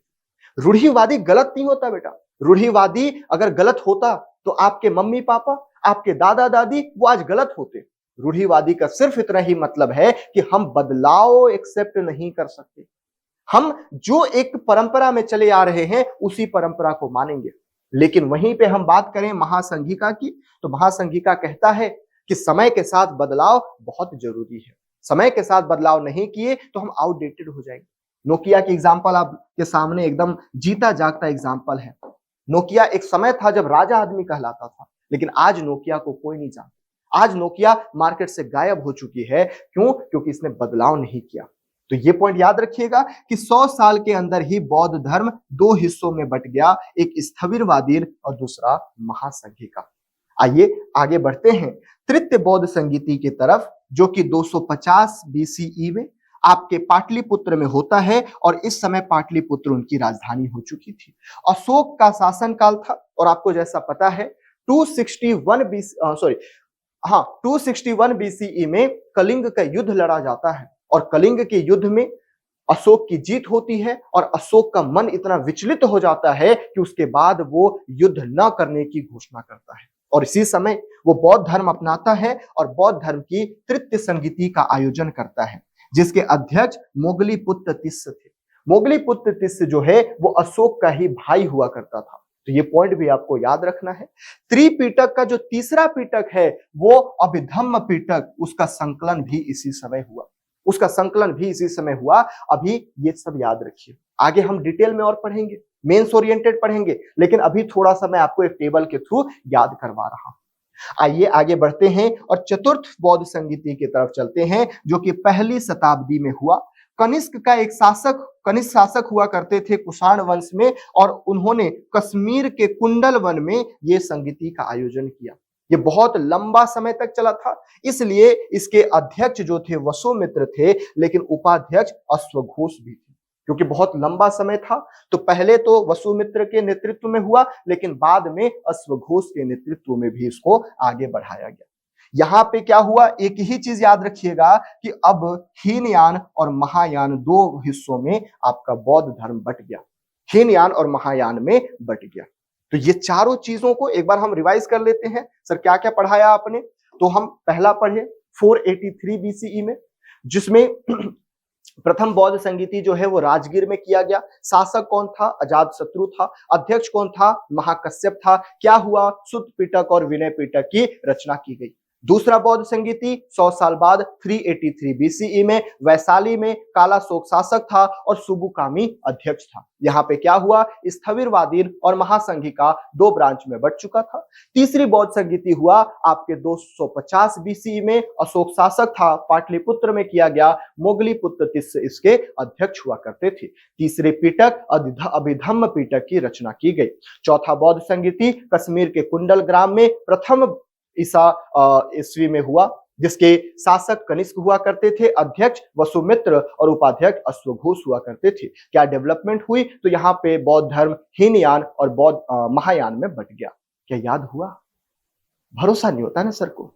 भरोसा अगर हो जाए तो भाई साहब मतलब जिंदगी आसान नहीं हो जाएगी। भरोसा ही नहीं है। आइए एक बार चेक कर लेते हैं खुद को, क्या हमको याद हुआ कि नहीं। पहला बौद्ध संगीत आपको भी चेक करना है, ठीक है? मेरा शकल मत देखो, माना कि अच्छा दिखता है इसका मतलब आप लाइन थोड़ी दोगे यार, है? पढ़ो इधर। पहला कब हुआ भाई साहब? 483, ऐसे ही याद करना है। दूसरा 383, तीसरा कब हुआ? 250, चौथा कब हुआ? First century. कहां पे हुआ? राजगीर या राजगीर भी बोलते हैं। कहां पे हुआ? वैशाली। ये कहां पे हुआ? पाटलिपुत्र। अरे रिवाइज करो, पेज निकालो। और ये कहां हुआ बाबू? ये हुआ कश्मीर के कुंडल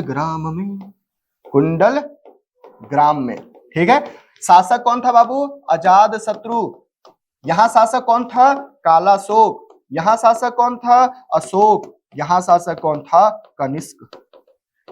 अध्यक्ष कौन था? महाकश्यप। यहां सुबुकामी। यहां कौन था? मोगलीपुत्र तिस्सा। और यहां कौन था? वसुमित्र। उपाध्यक्ष विश्वघोष।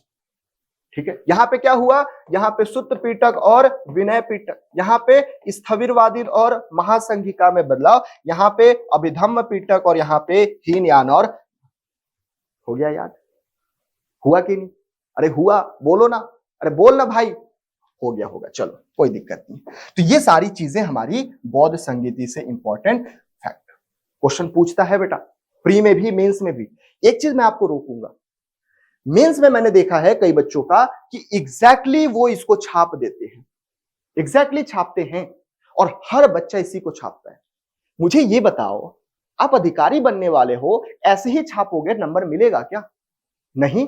तो अब हमें क्या करना है, मेंस के लिए ये करना है, थोड़ा डिटेल में, थोड़ी इतनी डिटेल कि बाकी लोगों को पता ना हो, क्योंकि ये बाकी किताबों में नहीं मिलता, और ये पढ़ने वाले हैं अपन मेंस के लिए। जब ये पढ़ेंगे और ये नॉलेज होगा ना, और तो हमारी कॉपी जो है वो इनरिच होगी। एग्जामिनर देखेगा कि भैया कॉपी तो ये है। आइए देखते हैं, सब कुछ पढ़ लिया है हमने, बस थोड़ी चीजें इसमें मक्खन लगाएंगे और मक्खन लगा के आगे बढ़ेंगे। कैसे? समय हमने पढ़ लिया 483, स्थान हमने पढ़ लिया राजगीर, हमने संरक्षक पढ़ लिया अजातशत्रु, हमने अध्यक्ष पढ़ लिया महाकश्यप, हमने ये भी देखा कि सर सुत्त पीटक और विनय पीटक लिखा गया। एक्स्ट्रा क्या बताओगे? एक्स्ट्रा ये बताएंगे कि सुत्त पीटक में क्या लिखा गया। तो सुत्त पीटक में मैंने आपको बताया कि बुद्ध के मूल जो उपदेश थे उसी को डायरेक्टली लिख दिया गया, और इसके रचनाकार कौन है? तो उनका ही एक शिष्य आनंद था। ये गौतमी बालाश्री का बेटा था, इनका मौसेरा भाई भी हुआ करता था, ये भी पॉइंट याद रखिए। ये जो सुत्त पीटक है ये अलग अलग अध्याय में बांटा गया, और इस अध्याय को बेटा निकाय कहते हैं।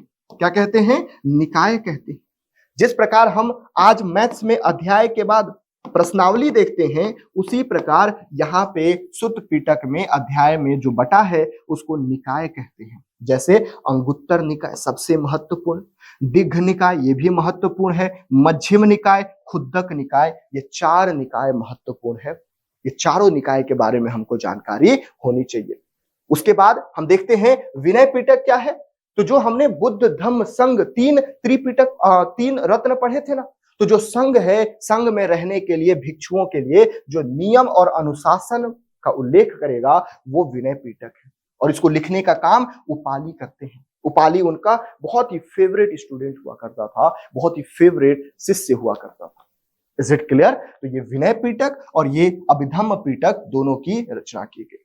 Is it clear? आइए अब आगे चलते हैं द्वितीय बौद्ध संगीति। हमने पढ़ा है लेकिन थोड़ा सा रिवीजन करते हैं। जैसे 383 बीसी में हुआ, वैशाली स्थान था, संरक्षक था कालाशोक, अध्यक्ष था सुबुकामी, और महत्वपूर्ण ये हुआ कि 2 संप्रदायों में, एक संप्रदाय था बेटा स्थविरवादीन और दूसरा संप्रदाय था महासंघिका। लोग कहते हैं कि सबसे पहले हीनयान और महायान में बटा, नहीं, मैं कहता हूं कि सबसे पहले स्थविरवादीन और महासंघिका में बटा, तब जाके हीनयान, यही बाद में हीनयान बनेगा और यही बाद में महायान बनेगा। ये बात मिसिंग होती है मार्केट में, ये बात शिक्षक नहीं बताता। ये चीजें आपको जाननी है कि सर हीनयान और महायान अचानक नहीं आया, हीनयान और महायान पहले से था, स्थविरवादीन और महासंघिका के रूप में। स्थविरवादीन वो ब्रांच है जहां पे रूढ़िवादी चल रहा था, कोई बदलाव नहीं था। ये मानते थे कि जो सिद्धार्थ गौतम बता गए हैं हम उसमें कोई बदलाव नहीं करेंगे। महासंघिका कहते हैं कि अगर कुछ बदलाव करने की जरूरत पड़ी, जैसे भारतीय संविधान, हमारे संविधान सभा के लोगों ने हमें एक संविधान लिख के दे दिया, लेकिन आज भी हमको कुछ जरूरत पड़ती है तो हम इसमें संशोधन करते रहते हैं। आपको याद होगा 106वां संशोधन अभी हुआ है इस साल, 106 संशोधन हो चुके हैं आज तक 75-80 सालों के इतिहास में। यानी कि हम थोड़े से लिबरल हैं, हम थोड़े से उदारवादी हैं, हम कुछ भी नए सिद्धांत को जोड़ सकते हैं, लेकिन ये रूढ़िवादी है, ऑर्थोडॉक्स है, ये बुद्ध के मूल सिद्धांतों को ही मान्यता दिए और कोई इसमें विस्तार नहीं करेंगे, ये इनकी बातें थी। तो ये होप आपको समझ में आया होगा। आगे देखना ध्यान से, अभी तो 2 भागों में बटा है, अब धीरे से ये 18 भागों में बट जाएंगे, जिसमें स्थविरवादीन के 11 ब्रांच हो जाएंगे और महासंघिक के 7 ब्रांच। सोचो, आपका एक परिवार था, 2 भाई अलग अलग बटे और भाई में भी अलग अलग 11 ब्रांच। बर्बाद होगा कि नहीं होगा? एक धर्म 18 धर्म में बट गया। एक धर्म जो शुरुआत हुआ था सिद्धार्थ गौतम के साथ, वो अब 18 अलग अलग धर्मों में बट गया। ये कारण था बौद्ध धर्म के खत्म होने का। आगे हम डिस्कस करेंगे। याद रखिएगा, ये जो धर्म है 130 सालों के अंतर ही अलग अलग धर्मों में 18 शाखाओं में बट गया, जिसमें 11 शाखाएं जो है वो स्थविरवादीन की थी और 7 शाखाएं जो है वो महासंघिका की थी। 7 शाखाएं महासंघिका की थी। ये पॉइंट आपको याद रखने हैं। चलिए आगे बढ़ते हैं और तीसरे बौद्ध संगीति की तरफ बढ़ते हैं। तीसरे बौद्ध संगीति हमारे लिए बहुत महत्वपूर्ण है। क्यों? ये सब हम पढ़ चुके। समय 250 पाटलिपुत्र में हुआ था अशोक के संरक्षण में, और अध्यक्ष मोगलीपुत्र तिस अशोक का भाई हुआ करता था। महत्वपूर्ण ये है कि 18 ब्रांच में बटा, 18 संप्रदाय आपस में लड़ने लगे। अशोक एक दिन बुलाता, इधर आ, इधर आ, एक चाटे लगाऊंगा ना खींच के। ये क्या है? क्या बकर कर रहे थे? हैं? लड़ाई करना है तेरे को? नहीं। ये बोला चुपचाप इधर सुन, इधर आ, वापस आ। ये जो 18 ब्रांच है ना, 18 में जो स्थविरवादीन है, स्थविरवादीन में एक ब्रांच हुआ करता था, इसको कहते हैं थेरवद। और बेटा ये क्वेश्चन पूछा जा चुका है, याद रखिएगा। स्थविरवादीन का ही एक ब्रांच हुआ करता था थेरवद, और अशोक ने कहा कि सब निकलो यहां से, थेरवद ओरिजिनल है। 17 को इसने भगा दिया और एक को बोला कि मैं थेरवद को मान्यता देता हूं, थेरवद असली है, थेरवद ही चलेगा मगध में। बाकी 17 का क्या? बाकी 17 निराश हो गए और अपनी रक्षा करने के लिए ये दक्षिण की तरफ चले गए। और ये भी क्वेश्चन पूछा है, दक्षिण में कहा? अमरीकोटा। और आप जो आंध्र प्रदेश वाला एरिया है, धरनीकोटा हो गया, ठीक है, ये सब अमरावती, वहां पे जाके बस गए। और यही कारण है आज आप देखोगे कि दक्षिण में आंध्र प्रदेश में बहुत सारे आपको बौद्ध धर्म के जो लोग हैं वो मिलेंगे। क्यों? क्योंकि ये सब बाद में वहीं जाके बस गए। आइए पीपीटी में पढ़ लेते हैं। सबसे पहली चीज कि अशोक ने बौद्ध धर्म में जो विभिन्न भटकाव थे उसको समाप्त किया। बोला कि स्थविरवादीन की एक शाखा है थेरवद, जो कि मैंने समझाया, उसी को बौद्ध की मूल शाखा बोला और बाकी सभी लोगों को अलग कर दिया। 3 पिटक में सुत्त पिटक और विनय पिटक पहले ही लिखा जा चुका था। तीसरा जो पिटक है अभिधम्म पिटक, उसकी रचना यहाँ पे की गई। अभिधम्म पिटक की रचना यहाँ पे की गई, याद रखिएगा, ठीक है। इस समय महासंघिक अनुयायी धीरे धीरे भारत के दक्षिण क्षेत्रों में जैसे अमरावती, नागार्जुनकोंडा, धरनीकोटा और धान्य कटक, ये चारों नाम याद रखना, यहां से क्वेश्चन पूछा गया है। कहां कहां बेटा? अमरावती, नागार्जुनकोंडा, धरनीकोटा और धान्य कटक यहां पे चले गए, दक्षिण में जाके बस गए। तो ये भी पॉइंट याद रखना है।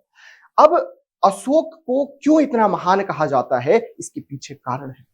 जैसे ही तृतीय संगीति, जैसे ही थर्ड बुद्धिस्ट काउंसिल की समाप्ति होती है, अशोक अब धम्म प्रचार करना शुरू कर देता है।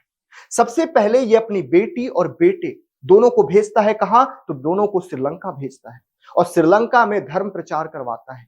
इसकी बेटी का नाम और बेटा का नाम याद रखिएगा, बेटा महेंद्र और बेटी महासंघिका। ये दोनों जाते हैं और बौद्ध धर्म का प्रचार श्रीलंका में करते हैं। आपको याद होगा कि बुद्ध को ये पीपल वृक्ष के नीचे ही ज्ञान की प्राप्ति हुई थी, और इसी पीपल वृक्ष को हम बोधि वृक्ष कहते हैं। इसी पीपल वृक्ष को हम बोधि वृक्ष कहते हैं। और याद रखना, इस बोधि वृक्ष को साथ में लेके गए थे श्रीलंका में। अगर हम इस बोधि वृक्ष को श्रीलंका नहीं भेजते, अगर अशोक नहीं भेजता, तो आज हमारे पास ये बोधि वृक्ष नहीं होता। सर आप ऐसा क्यों बोल रहे हो? ऐसा मैं इसलिए बोल रहा हूं कि आगे हम हर्षवर्धन के बारे में पढ़ेंगे। हर्षवर्धन का एक बहुत बड़ा दुश्मन हुआ करता था, जिसका नाम है, आप बंगाल के शासक, गोड़ शासक हुआ करता था, शशांक गोड़। और शशांक गोड़ और हर्षवर्धन की बिल्कुल नहीं बनती थी। शशांक गोड़ शैव धर्म का था, वहीं पे आपका जो हर्षवर्धन है वो बौद्ध धर्म का था। और शशांक गौड़ ने इस जो बोधि वृक्ष है इसको कटवा दिया था। बोधि वृक्ष भारत से खत्म हो गया था। बाद में श्रीलंका का जो बोधि वृक्ष था, जो कि अशोक ने भिजवाया था, उसको ला के लगाया गया। तो यानी कि अगर ये बोधि वृक्ष भारत से बाहर नहीं जाता तो आज भारत में इसका सत्यानाश हो जाता। तो ये सारी चीजें याद रखिएगा, एक बार इसको पढ़ लीजिए। संगति के समापन के बाद अशोक ने बौद्ध धर्म के प्रचार हेतु विश्व के विभिन्न क्षेत्रों में मिशन भेजे। महेंद्र, जिन उनका पुत्र था, और पुत्री संघमित्रा को श्रीलंका भेजा और मूल बोधि वृक्ष की एक शाखा भी वे साथ ले गए। और कहां कहां? पूर्व एशिया में, मध्य एशिया में भी बौद्ध मिशन भेजे गए। तो याद रखिए, श्रीलंका, पूर्व एशिया, मध्य एशिया, दक्षिण भारत, इन सब जगहों पे विस्तार हुआ। इसीलिए मैंने कहा था तीसरा बौद्ध संगीति बहुत महत्वपूर्ण है। पूरी दुनिया में फैलाने का काम अशोक ने किया बौद्ध धर्म को। और आज स्थिति ऐसी है बच्चे कि दुनिया में बौद्ध धर्म तो सरवाइव कर रहा है, भारत में बौद्ध धर्म खत्म होने के कगार पे था। 1950 में जब बाबा भीमराव अंबेडकर ने बौद्ध धर्म को अपनाया, नव बौद्ध धर्म, उन्होंने नया धर्म अपनाया, तब जाके कई लोग, उनके जो अनुयायी थे, वो भी बौद्ध धर्म को अपनाए और वही बचा हुआ है। नहीं तो आज बौद्ध धर्म खत्म होने के कगार पे था। तो याद रखिएगा, अशोक का जो ये कंट्रीब्यूशन है, ये बहुत जरूरी है, बहुत महत्वपूर्ण है बौद्ध धर्म के लिए। आइए अंतिम और चौथा बौद्ध संगीति के बारे में पढ़ते हैं। हमने पहले ही देखा, प्रथम सदी में इसको किया गया। कई किताबों में आपको 72 एडी, कई किताबों में आपको 78 एडी देखने को मिलता है। ये पॉइंट याद रखेंगे। कश्मीर का एक गांव हुआ करता था, शहर हुआ करता था कुंडल गांव। कुंडल गांव में ही ये संगीति आयोजित किया गया था। संरक्षक है कनिष्क, अध्यक्ष है वसुमित्र और उपाध्यक्ष है आपके विश्वघोष। वहीं पे हम बात करें तो यहाँ पे महायान की स्थिति को स्वीकृति दी गई और बौद्ध धर्म का विस्तार भी किया। मतलब यहीं पे हीनयान और महायान में बट गया। कैसे बटा, इसके बारे में डिस्कस करेंगे। कनिष्क जो है वो महायान को आगे बढ़ाता है और यही कारण है कि भारत में हीनयान खत्म है पूरी तरीके से। भारत में हीनयान देखने को नहीं मिलता, भारत में आज महायान बौद्ध धर्म देखने को मिलता है। क्यों? क्योंकि कनिष्क ने महायान को ही अपनी स्वीकृति दी थी, महायान को ही आगे बढ़ा रहा था। अब सबसे महत्वपूर्ण चीजें ये, हीनयान और महायान में क्या डिफरेंस है, हीनयान और महायान में क्या डिफरेंस है, इसको थोड़ा सा समझते हैं। एक पॉइंट अगर आप समझ गए तो सारी पॉइंट आप समझ जाओगे। चलिए देखते हैं उस पॉइंट को कि क्या डिफरेंस है हीनयान में और महायान में। हीनयान में और महायान में क्या डिफरेंस है, इसको समझने के लिए मेरे बच्चे आपको दो चीजें पहले से समझनी पड़ेगी कि सर हमने एक स्थविरवादीन पढ़ा और दूसरा हमने पढ़ा महासंघिका। एक हमने स्थविरवादीन पढ़ा और दूसरा हमने महासंघिका पढ़ा। एक चीज हम और देखें कि हमने निर्वाण वर्ड सुना था। निर्वाण का मतलब क्या होता है, रिवाइज कर लो। निर्वाण का मतलब है इच्छाओं पर जीत हासिल करना। आपकी इच्छा है ना मर्सिडीज लेने की, आपकी इच्छा है ना अच्छी लड़की से शादी करने की, ये तो सबकी इच्छा होती है। अब आप पूछोगे सर आपकी इच्छा नहीं है? है भाई, मेरी भी इच्छा है ना। कोई तो परी आएगी और जीवन को बर्बाद करके चली जाएगी, है ना। तो ये सबकी इच्छा होती है और जिस दिन इच्छा खत्म हुई उस दिन भैया हम निर्वाण प्राप्त कर लेंगे। ठीक है, तो निर्वाण का मतलब है इच्छाओं पर जीत हासिल करना या इच्छाओं को समाप्त कर देना। तो ये दो चीजें ध्यान रखिएगा। अब देखिए, एक इंसान है जो कि अपनी इच्छाओं पर क्या कर लेता है, जीत हासिल कर लेता है और जीत हासिल करने के बाद निर्वाण प्राप्त कर लेता है। वहीं पे एक इंसान है जो कि निर्वाण प्राप्त के साथ साथ दूसरों की भी मदद करता है। अब इस कॉन्सेप्ट को आइए यहां पे लगाते हैं और समझने की कोशिश करते हैं। देखिए ध्यान से समझिएगा बच्चे, बहुत महत्वपूर्ण है। एक ही लाइन में सब कुछ क्लियर हो जाएगा, बस ध्यान से आपको समझना है। हीनयान कहता है कि देख बाबू, अगर तुमको निर्वाण चाहिए ना, अगर तुमको निर्वाण चाहिए तो खुद मेहनत कर और स्वयं अपनी निर्वाण ले ले। सिलेक्शन चाहिए ना, खुद पढ़, सिलेक्शन ले और मौज कर। ठीक है, लेकिन महायान कहता है नहीं, ऐसा नहीं है। अगर कोई एक विद्वान है, अगर कोई एक महान आत्मा है या महान इंसान है, तो ये दूसरों की भी मदद कर सकता है, दूसरों की मदद कर सकता है। क्या करने में? निर्वाण प्राप्ति करने में। आपको नहीं लग रहा है ये छोटी बातें कर रहा है कि खुद की निर्वाण खुद ही करो? ये कहता है नहीं, अगर एक इंसान जो कि महान है, विद्वान है, प्रबुद्ध है, इनलाइटेंड है, तो वो दूसरों की भी मदद कर सकता है। ये छोटे सोच वाले हैं, इसीलिए महासंघिका लोग या आप बोलोगे ये जो लोग थे, इन्हीं लोगों ने इनको क्या कहना शुरू कर दिया कि तुम तो हीन हो यार, छोटी सोच वाले हो, इसी को हीनयान कहने लगे। यानी कि स्थविरवादी खुद को हीनयान नहीं कहते थे, स्थविरवादी खुद को हीनयान नहीं कहते थे, महासंघिका वाले स्थविरवादी को हीनयान कहते थे, क्योंकि इनकी छोट सोची थी। ये कहते थे कि अगर आपको निर्वाण प्राप्त करना है तो खुद की मेहनत से करो, खुद अपना स्ट्रगल करो और सिलेक्शन पाओ। वहीं पे महासंघिका कहता था कि नहीं, अगर कोई टीचर है, उसको नॉलेज है, तो वो आपकी निर्वाण प्राप्ति में मदद कर सकता है। बस एक ही अंतर है, ये समझ गए बच्चे तो आपको सब कुछ समझ में आ जाएगा। आइए अब इसको हम थोड़े से अंतर को समझ लेते हैं। ये अंतर को समझ लीजिए, बहुत महत्वपूर्ण है, मेंस में, प्री में, सब जगह पूछता है। आइए देखते हैं। निर्वाण का व्यक्तिगत मुक्ति के रूप में माना गया कि अगर कोई व्यक्ति केवल अपने निर्माण के लिए उत्तरदायी है, वो दूसरों की सहायता नहीं कर सकता, छोटी सोच वाले हैं, इसलिए इनको निम्न मार्गी कहा गया है, लेसर व्हीकल कहा गया है। वहीं पे इनका उद्देश्य था सभी प्राणियों का निर्माण। वे मानते थे कि प्रबुद्ध व्यक्ति या इनलाइटेंड पर्सन या निर्वाण प्राप्त व्यक्ति दूसरों को भी निर्वाण प्राप्त करने में मदद कर सकता है। बात समझ में आ रही है? वहीं पे आगे देखें तो महायान अनुयायियों ने स्थविरवादी की जो 11 शाखा थी उसको हीनयान कहकर संबोधित किया, और महासंघिका की शाखाओं ने अपने उच्च उद्देश्य के कारण स्वयं को महान कहना शुरू कर दिया, महायान कहना शुरू कर दिया। बात समझ में आ रही है? आइए आगे देखते हैं। ये मूर्ति पूजा के विरोधी थे। हीनयान बुद्धिज्म में मूर्ति पूजा नहीं किया जाता। आप देखोगे ये अभी 2026 में क्वेश्चन पूछा गया है, अभी यूपीएससी का प्री हुआ है बेटा, यहाँ पे क्वेश्चन पूछा गया है कि बुद्धिज्म में खाली स्थान जो छोड़ा जाता है वो किसको डिनोट करता है? ये क्वेश्चन पूछा गया है। तो खाली स्थान बुद्ध को डिनोट करता है।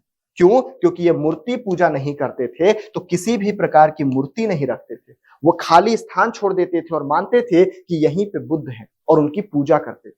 बात समझ में आई? वहीं पे महायान की बात करो तो वो मूर्ति पूजा करते हैं।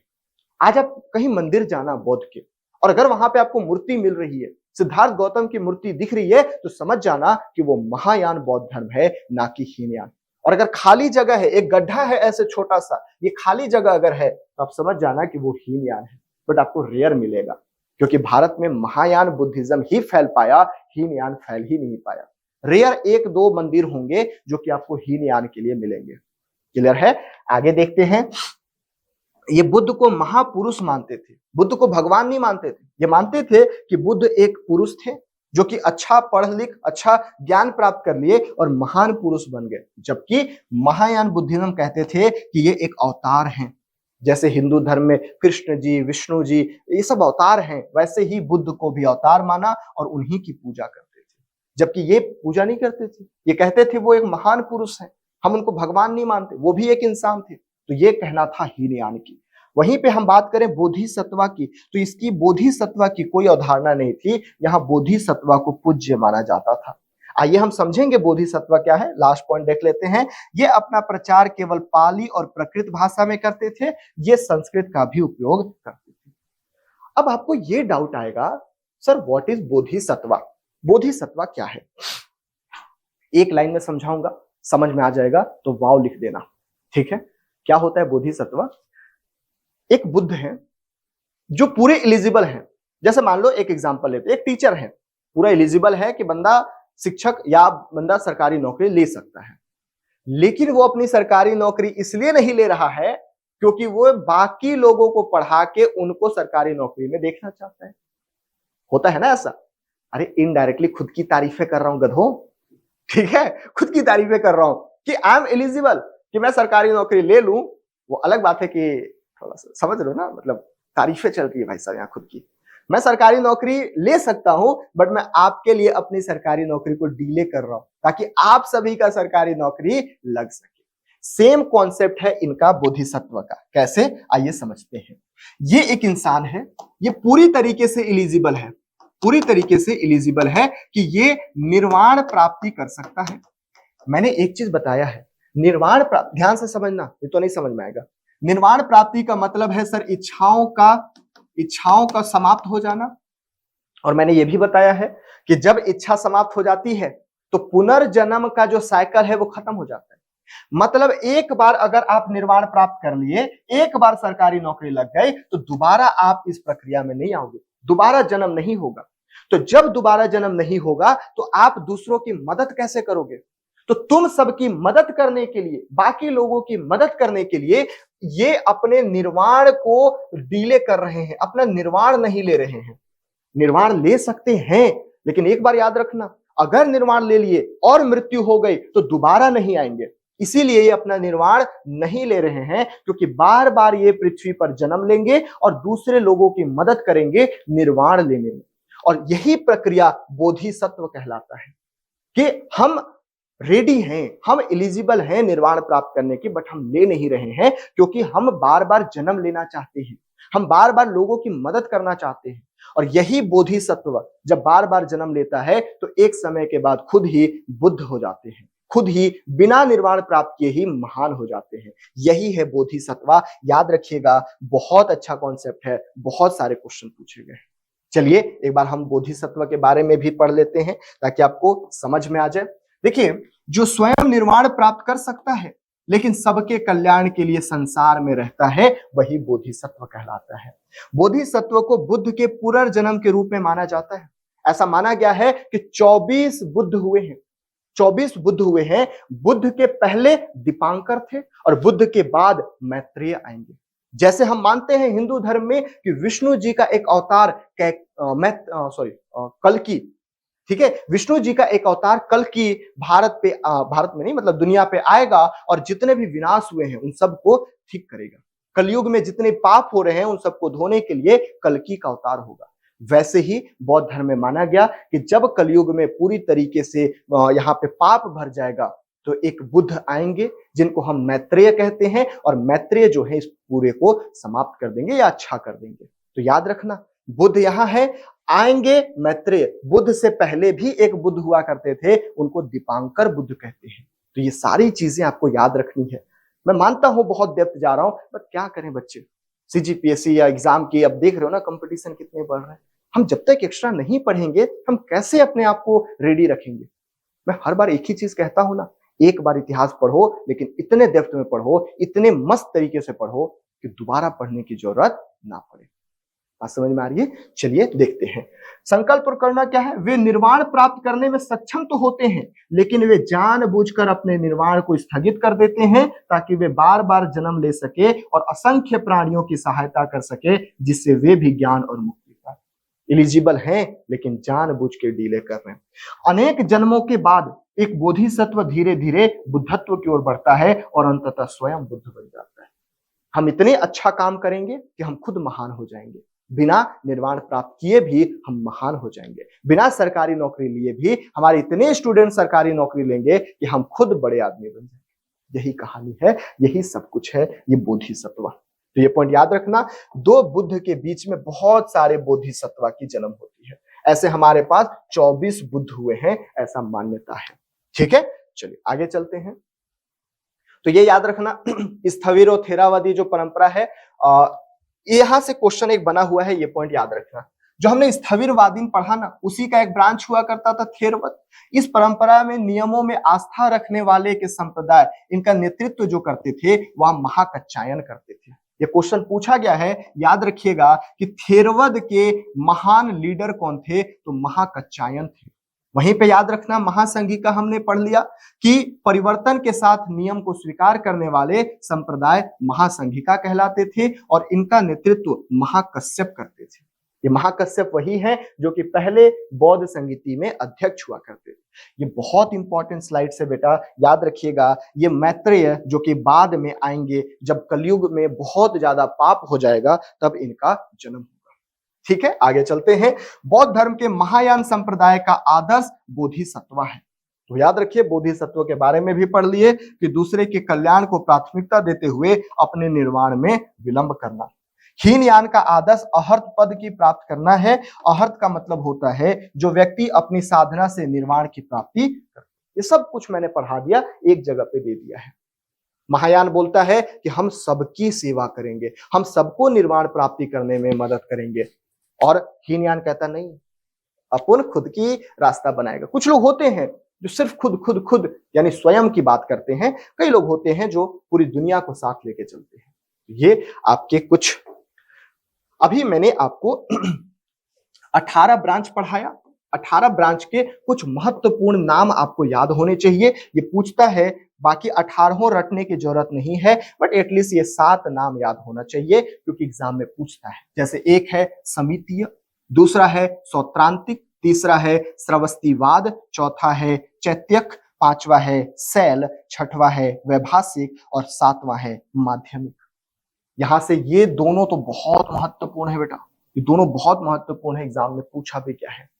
ठीक है, तो ये याद रखिएगा सातों। कौन कौन? समितिया, सौत्रांतिक, श्रवस्तिवाद, चैत्यक, शैल, वैभाषिका और माध्यमिका। ये 7 ब्रांच जो कि 18 ब्रांच थे ना, उन्हीं 18 में ये 7 महत्वपूर्ण है जो कि आपको याद रखने हैं। ठीक है, आइए आगे पढ़ते हैं। दीपंकर बुद्ध के बारे में भी मैंने आपको बता दिया कि बुद्ध से पहले दीपंकर बुद्ध ही हुआ करते थे। दीपंकर बुद्ध जो है ये भी महान बुद्ध हुआ करते थे। दीपंकर बुद्ध बौद्ध परंपरा के अनुसार अतीत के 24 बुद्धों में से एक थे। इनका निर्माण गौतम बुद्ध से पहले हुआ। तो याद रखना, ये आपके गौतम बुद्ध हैं। गौतम बुद्ध से पहले दीपंकर बुद्ध हुआ करते थे और गौतम बुद्ध के बाद अभी जो आएंगे उनको हम मैत्रेय बुद्ध कहेंगे। यानी ये भविष्य में ये गौतम बुद्ध आए हुए थे हमारे समय में और दीपंकर गौतम बुद्ध से भी पहले आए हुए थे।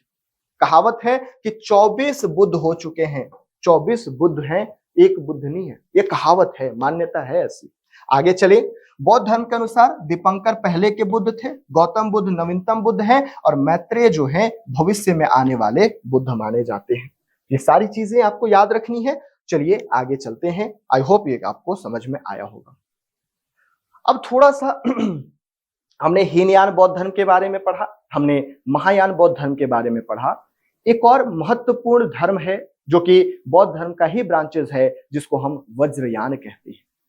ये वज्रयान हिंदू धर्म से थोड़ा प्रेरित है, तो यहाँ के जो आपको विशेषताएं देखने को मिलेगा ये हिंदू धर्म से मिलता जुलता ही देखने को मिलेगा। चलिए इसको समझते हैं थोड़ा सा। बेसिकली यहाँ पे तंत्र मंत्र, जादू टोना, इन्हीं की बात की जाती थी। क्या की बात की जाती थी बेटा? तो तंत्र मंत्र और जादू टोना की बात की जाती थी। वज्रयान बौद्ध धर्म जो है वो हिंदू धर्म से बहुत प्रभावित था, क्योंकि हिंदू धर्म में ही तंत्र मंत्र जादू टोना की शुरुआत हुई थी। तो ये पॉइंट याद रखना। कहाँ पे? तो ये पूर्वी भारत में ये केंद्र रहा है। असम वाले एरिया में इसका बहुत बड़ा केंद्र था। तो ये भी पॉइंट याद रखना, पूर्वी भारत में इसका प्रचार प्रसार बहुत हुआ। इसकी शुरुआत 7वीं 8वीं शताब्दी में हुआ, ये भी पॉइंट याद रखना है। और यहाँ बुद्ध की प्रतिमा के रूप में तारा की पूजा की जाती है। ऐसा माना जाता है कि बुद्ध की पत्नी, या ऐसे मतलब कहावतें हैं, सही है कि गलत है नहीं पता, लेकिन याद रखिए कि वज्रयान परंपरा में बुद्ध की प्रतिमा के रूप में तारा देवी की पूजा किया जाता है। तारा एक महिला थी और इनकी पूजा की जाती थी, याद रखिएगा। इसमें प्रमुख जो देवता है ना, काल चक्र है। वज्रयान बौद्ध धर्म में काल चक्र को एक प्रमुख देवता और गुढ़ साधन के केंद्र माना गया है। तो काल चक्र के बारे में याद रखिएगा। यहीं से एक ब्रांच जाता है कहाँ? तो एक ब्रांच जाता है तिब्बत में। तो ये पॉइंट याद रखना है कि सर वज्रयान बौद्ध धर्म का ही एक ब्रांच तिब्बत में जाता है और तिब्बत में जो आपके हमारे जो गुरु हैं अभी जो भारत में ही रह रहे हैं वो भी इसी धर्म के अनुयायी हैं, जो कि आगे अलग बढ़ गया। क्लियर है? एक और धर्म है, एक और ब्रांचेस हैं जिसको हम नवयान कहते हैं। सीजीपीएससी में यहां से भी एक क्वेश्चन पूछा गया है। सिर्फ इतना ही याद रखना कि 1950 में जब बाबा भीमराव अंबेडकर हिंदू धर्म छोड़ रहे थे तो उन्होंने बौद्ध धर्म को ही अपनाया। लेकिन याद रखना, बौद्ध धर्म के ओरिजिनल चीज को नहीं अपनाया, उन्होंने उसमें कई बदलाव किए और इसको नवयान कहा गया है। नवयान बौद्ध धर्म के नाम से इसको जाना जाता है। आधुनिक भारत में नव बौद्ध आंदोलन की एक नई दिशा थी। आधुनिक भारत में डॉक्टर भीमराव अंबेडकर द्वारा इसका शुरुआत किया गया और इसको नव बौद्ध या नवयान भी कहा जाता है। तो बस इतना ही याद रखना है कि नवयान जिसकी शुरुआत बाबा भीमराव अंबेडकर द्वारा की गई थी, जिसे हम नव बौद्ध भी कहा जाता है। तो ये पॉइंट आपको याद रखने हैं।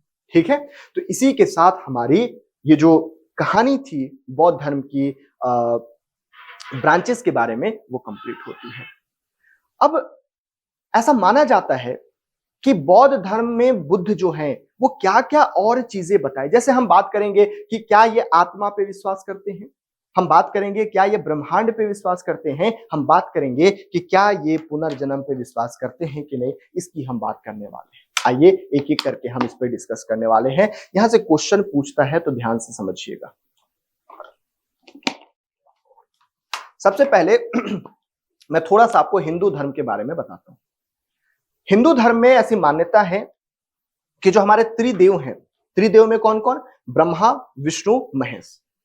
त्रिदेव में हमारे ब्रह्मा, विष्णु जो महेश है, यही पूरे ब्रह्मांड के रचयिता, ब्रह्मांड के प्रिजर्वर और ब्रह्मांड के डिस्ट्रॉयर हैं।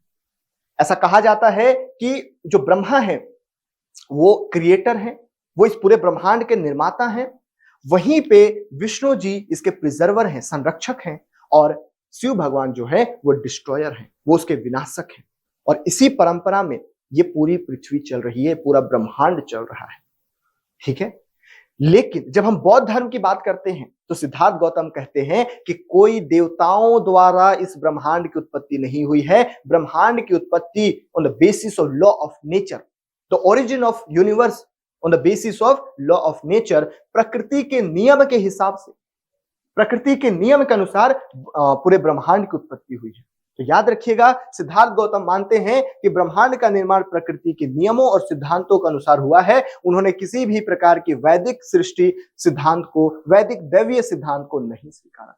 वो कहते हैं कि ब्रह्मा, विष्णु, महेश ऐसे कोई क्रिएटर, ऐसे कोई प्रिजर्वर नहीं है। ब्रह्मांड खुद अपनी लॉ के हिसाब से, अपनी प्रकृति के हिसाब से डेवलप हुआ है। आगे उनसे पूछा गया कि वेद पर आपका क्या दृष्टिकोण है, वेदों को आप मानते हैं कि नहीं? वो कहते हैं नहीं। अरे भैया, हम वेदों के खिलाफ ही तो परंपरा चला रहे हैं, वेदों के खिलाफ ही तो हम मूवमेंट चला रहे हैं ना, तो हम वेदों को नहीं मानेंगे। यानी बौद्ध धर्म में वेदों की दिव्य सत्ता या डिवाइन अथॉरिटी को खारिज कर दिया गया। फिर उनसे पूछा गया कि क्या ईश्वर होते हैं? तो सिद्धार्थ गौतम या बुद्ध कहते हैं कि मैं, हो सकता है कि तुमको समझा ना पाऊं और हो सकता है कि तुम समझ भी ना पाओ, इसलिए मैं चुप ही रहूं तो अच्छा है। वो कहते हैं ना, रब कुछ ना कहे तो अच्छा है, रब चुप ही रहे तो अच्छा है। वही बात हो गई यहाँ पे। सिद्धार्थ गौतम कहते हैं कि मैं कुछ ना कहूं तो ही अच्छा है, क्योंकि ना तो मैं समझा पाऊंगा और ना तुम समझ पाओगे। वे अज्ञेय बने रहे, मतलब कहा जाता है कि वो इग्नोस्टिक बने रहे। वो कहते हैं कि मैं कुछ नहीं बोलूंगा भगवान पे, कि भगवान थे कि नहीं थे, ये सब छोड़ दो, तुम नहीं समझ पाओगे, ये उनका कहना था। फिर उनसे पूछा गया पुनर्जन्म पर क्या विश्वास करते हो आप? तो बोलते हाँ, पुनर्जन्म होता है। इन्होंने ये भी कहा कि अगर आप अपनी इच्छाओं पे विजय हासिल कर लेते हो तो आप पुनर्जन्म से बच सकते हो, पुनर्जन्म से आप बच सकते हो अगर आप अपनी इच्छाओं पर विजय हासिल कर लेते हो। तो ये भी पॉइंट याद रखना है कि पुनर्जन्म, बौद्ध पुनर्जन्म में विश्वास करते थे।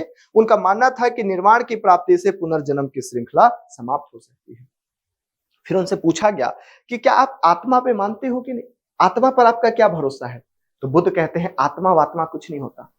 तो सिद्धार्थ गौतम से बुद्ध से पूछा गया कि आप कह रहे हैं कि आत्मा कुछ नहीं होता, तो फिर भैया मुझे ये बताइए कि पुनर्जन्म किसका होगा? हमने तो आज तक सर यही पढ़ा है कि पुनर्जन्म जो है वो आत्माओं का होता है, आत्मा ही पुनर्जन्म लेता है। लेकिन सिद्धार्थ गौतम तो कहते हैं पुनर्जन्म तो होता है लेकिन आत्मा नहीं होती। तो जब उनसे पूछा गया कि किसका पुनर्जन्म होता है, तो वो कहते हैं कि पंच स्कंद तत्व हैं, 5 तत्वों से ये पूरे पृथ्वी बना है, 5 तत्वों से ये पूरा मानव शरीर बना हुआ है। आप भी बचपन में पढ़े होंगे कि हमारा ये जो बॉडी है, हमारा ये जो शरीर है, वो 5 तत्वों से मिलकर बना है और यही 5 तत्वों का पुनर्जन्म होता है। तो जब सिद्धार्थ गौतम से, है ना, गौतम बुद्ध ने नित्य आत्मा की अवधारणा को स्वीकार कर दिया, बोलते हैं आत्मा नहीं होता। जब उनसे पूछा गया कि यदि आत्मा नहीं है तो फिर पुनर्जन्म किसका होता है, तो उन्होंने कहा कि 5 प्रकार की कर्मजन्य स्मृतियां होती है, जिसे पंच स्कंद कहा जाता है, वही पुनर्जन्म लेते हैं। माय डियर, इतना महत्वपूर्ण है ये स्लाइड कि आप ये तब महसूस करोगे जब आप प्रीवियस ईयर क्वेश्चन लगाओगे।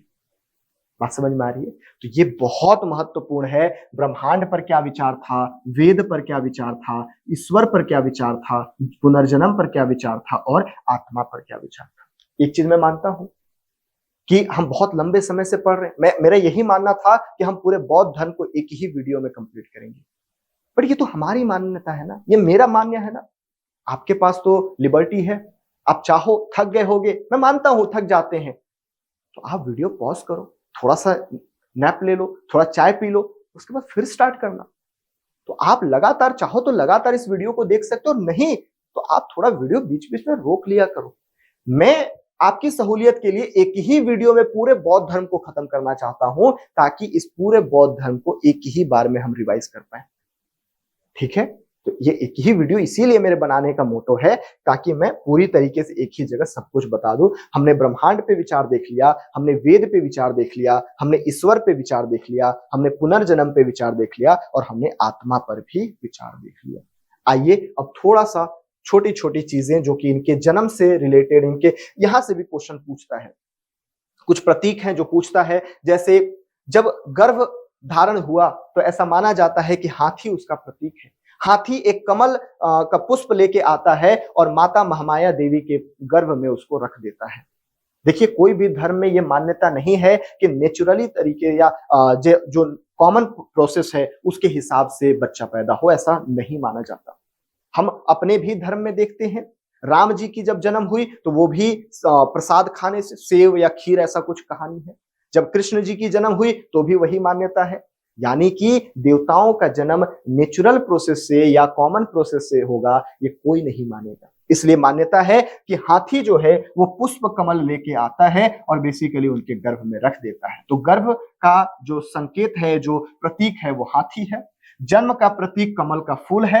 वहीं पे यौवन का प्रतीक सांड है। यौवन का मतलब जब हम जवान होते हैं तो हमारा प्रतीक क्या है? सांड है, याद रखिएगा। गृह त्याग उन्होंने घोड़े के साथ किया था, तो घोड़ा उनका प्रतीक है। और याद रखना, गृह त्याग को महाभिनिष्क्रमण कहा जाता है। ये जो टर्म है मैंने पहले ही आपको बताया है।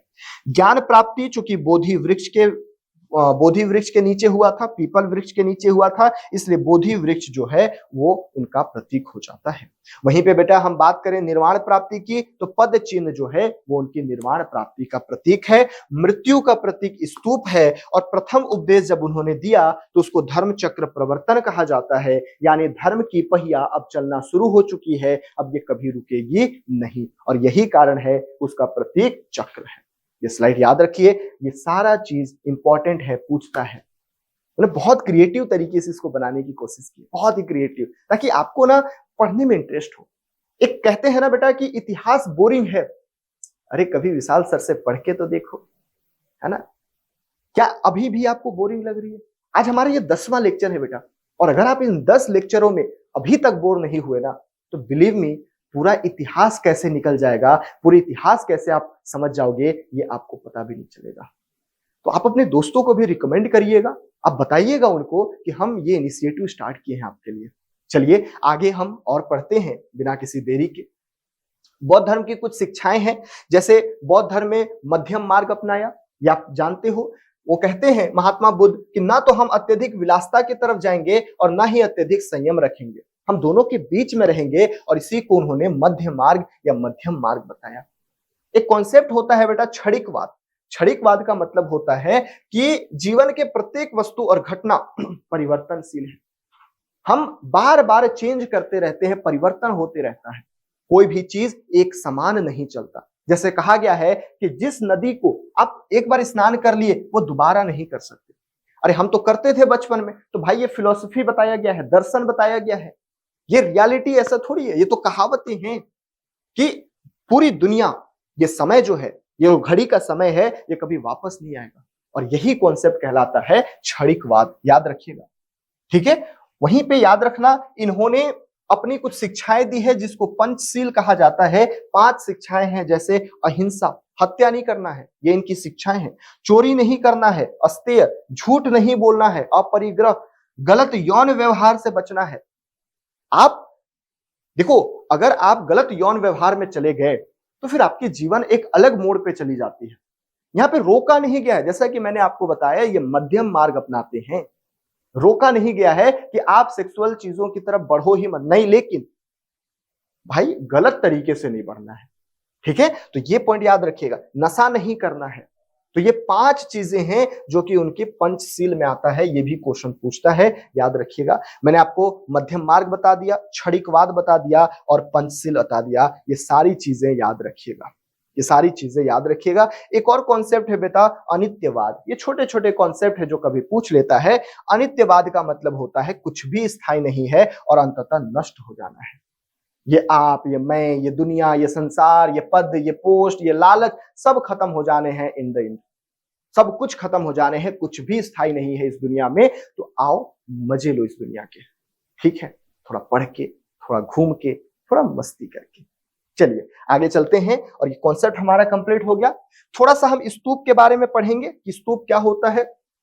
तो मैंने आपको बताया था कि इसकी जो ओरिजिन है वो ऋग्वेद काल से ही शुरुआत होती है। और ऋग्वेद में जब ऋषि मुनि तपस्या करते थे तो उनके शरीर में पूरी तरीके से इस प्रकार से क्या बन जाता था, शेप बन जाता था। और जब उनकी मृत्यु होती थी तो इसी प्रकार से उनको दफना दिया जाता था। लेकिन एक्चुअल जो स्तूप शब्द फ्लरिश हुआ वो हुआ बौद्ध धर्म में। जब सिद्धार्थ गौतम की मृत्यु हुई तो उनके बाद उनकी अस्थियों को 8 अलग अलग स्तूपों में बना दिया गया। उनके कुछ शरीर, कुछ नाखून, कुछ पैर, हड्डी अलग अलग जगह पे दफना दिया गया और स्तूप का निर्माण करवाया गया। जब अशोक शासक हुआ तो ऐसा माना जाता है कि उसने 84,000 स्तूप का निर्माण करवाया था। 84,000 स्तूप का निर्माण करवाया था। आइए थोड़ा सा देखते हैं। पहला जो वर्णन है वो ऋग्वेद में मिलता है। बौद्ध स्तूप जो है बुद्ध और उनके प्रिय शिष्यों के अवशेष या संबंधित वस्तुओं को रखा जाता है। 5 प्रकार की श्रेणियां होती है बेटा। जहां अवशेष रखा जाता है उसको अवशेष स्तूप कहा जाता है। जहां उनकी वस्तुओं को रखा जाता है उन्हें वस्तु स्तूप कहा जाता है। जहां उनकी स्मारक रखी जाती है, जो घटना याद करने के लिए बनाया जाता है, उसको स्मारक स्तूप कहा जाता है। जैसे श्रीलंका में एक अनुराधापुरम का स्तूप बनाया गया है। एक प्रतीकात्मक स्तूप होता है जो विभिन्न पहलुओं के प्रतीक के रूप में बनाया जाता है, जैसे लेह का स्तूप। वहीं पे एक मन्नत स्तूप होता है जो यात्राओं के उपलक्ष्य में या आध्यात्मिक लाभ प्रदान करने के लिए बनाया गया था। जैसे अशोक ने 84,000 स्तूप बनाए थे। उसमें सबसे बड़ा जो है वो सांची का स्तूप है, मध्य प्रदेश का। एक चीज मैं आपको बता दूं, ये स्तूप टॉपिक हम पढ़ेंगे मौर्य काल में बहुत डिटेल में, मेंस का टॉपिक है। लेकिन अभी हम सिर्फ छोटी छोटी चीजों को यहाँ पे पढ़ रहे हैं। एक पिपरवा स्तूप है जहां पे भज गुफाओं में बनाया गया है। लोनावाला महाराष्ट्र में पड़ता है। ये 6 प्रकार के आपके स्तूप हैं। ये भी पॉइंट आपको याद रखने हैं।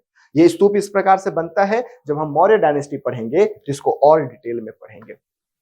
कुछ अन्य तत्व हैं, जैसे धार्मिक जुलूस जो निकलते हैं। आज देखोगे कि कुछ भी हमारे कोई भी त्योहार होता है तो जुलूस निकलता है। इसकी शुरुआत बौद्ध धर्म में हुई थी। सबसे महत्वपूर्ण त्योहार जो है वैशाख पूर्णिमा है, क्योंकि बुद्ध का जन्म, बुद्ध को ज्ञान की प्राप्ति, बुद्ध का महापरिनिर्वाण सब इसी दिन हुआ था, इसलिए ये महत्वपूर्ण है। बुद्ध का अगला अवतार मैंने आपको बता दिया मैत्रेय, ये भी पॉइंट याद रखिएगा। और बोधिसत्व में सबसे जो महत्वपूर्ण बोधिसत्व है वो अवलोकितेश्वर या पद्मपनि को माना जाता है। ये भी क्वेश्चन पूछा गया है, इस पॉइंट को आपको याद रखना है कि सर सबसे जो महान बोधिसत्व है वो अवलोकितेश्वर या पद्मपनि है।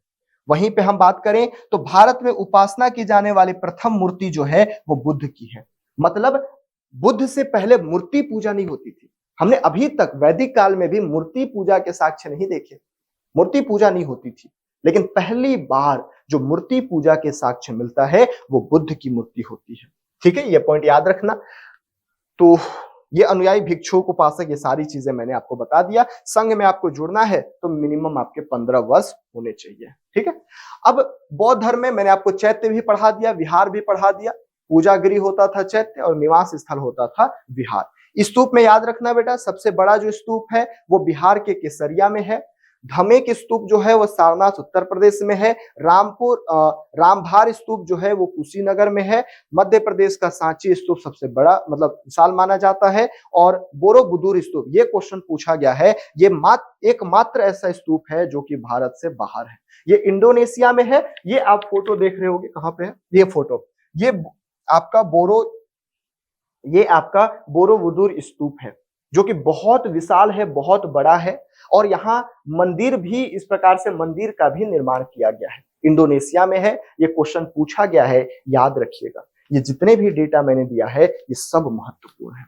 ये सब महत्वपूर्ण है, क्योंकि यहाँ पे कुछ समझाने लायक नहीं है। कई चीजें होती है जिसमें हमको बहुत समझाना होता है, कई चीजें होती है जिसमें हमको सिर्फ फैक्ट देना होता है। तो ये फैक्चुअल पार्ट है, तो इसलिए थोड़ा हम स्पीड कर रहे हैं। ठीक है, चलिए आगे चलते हैं।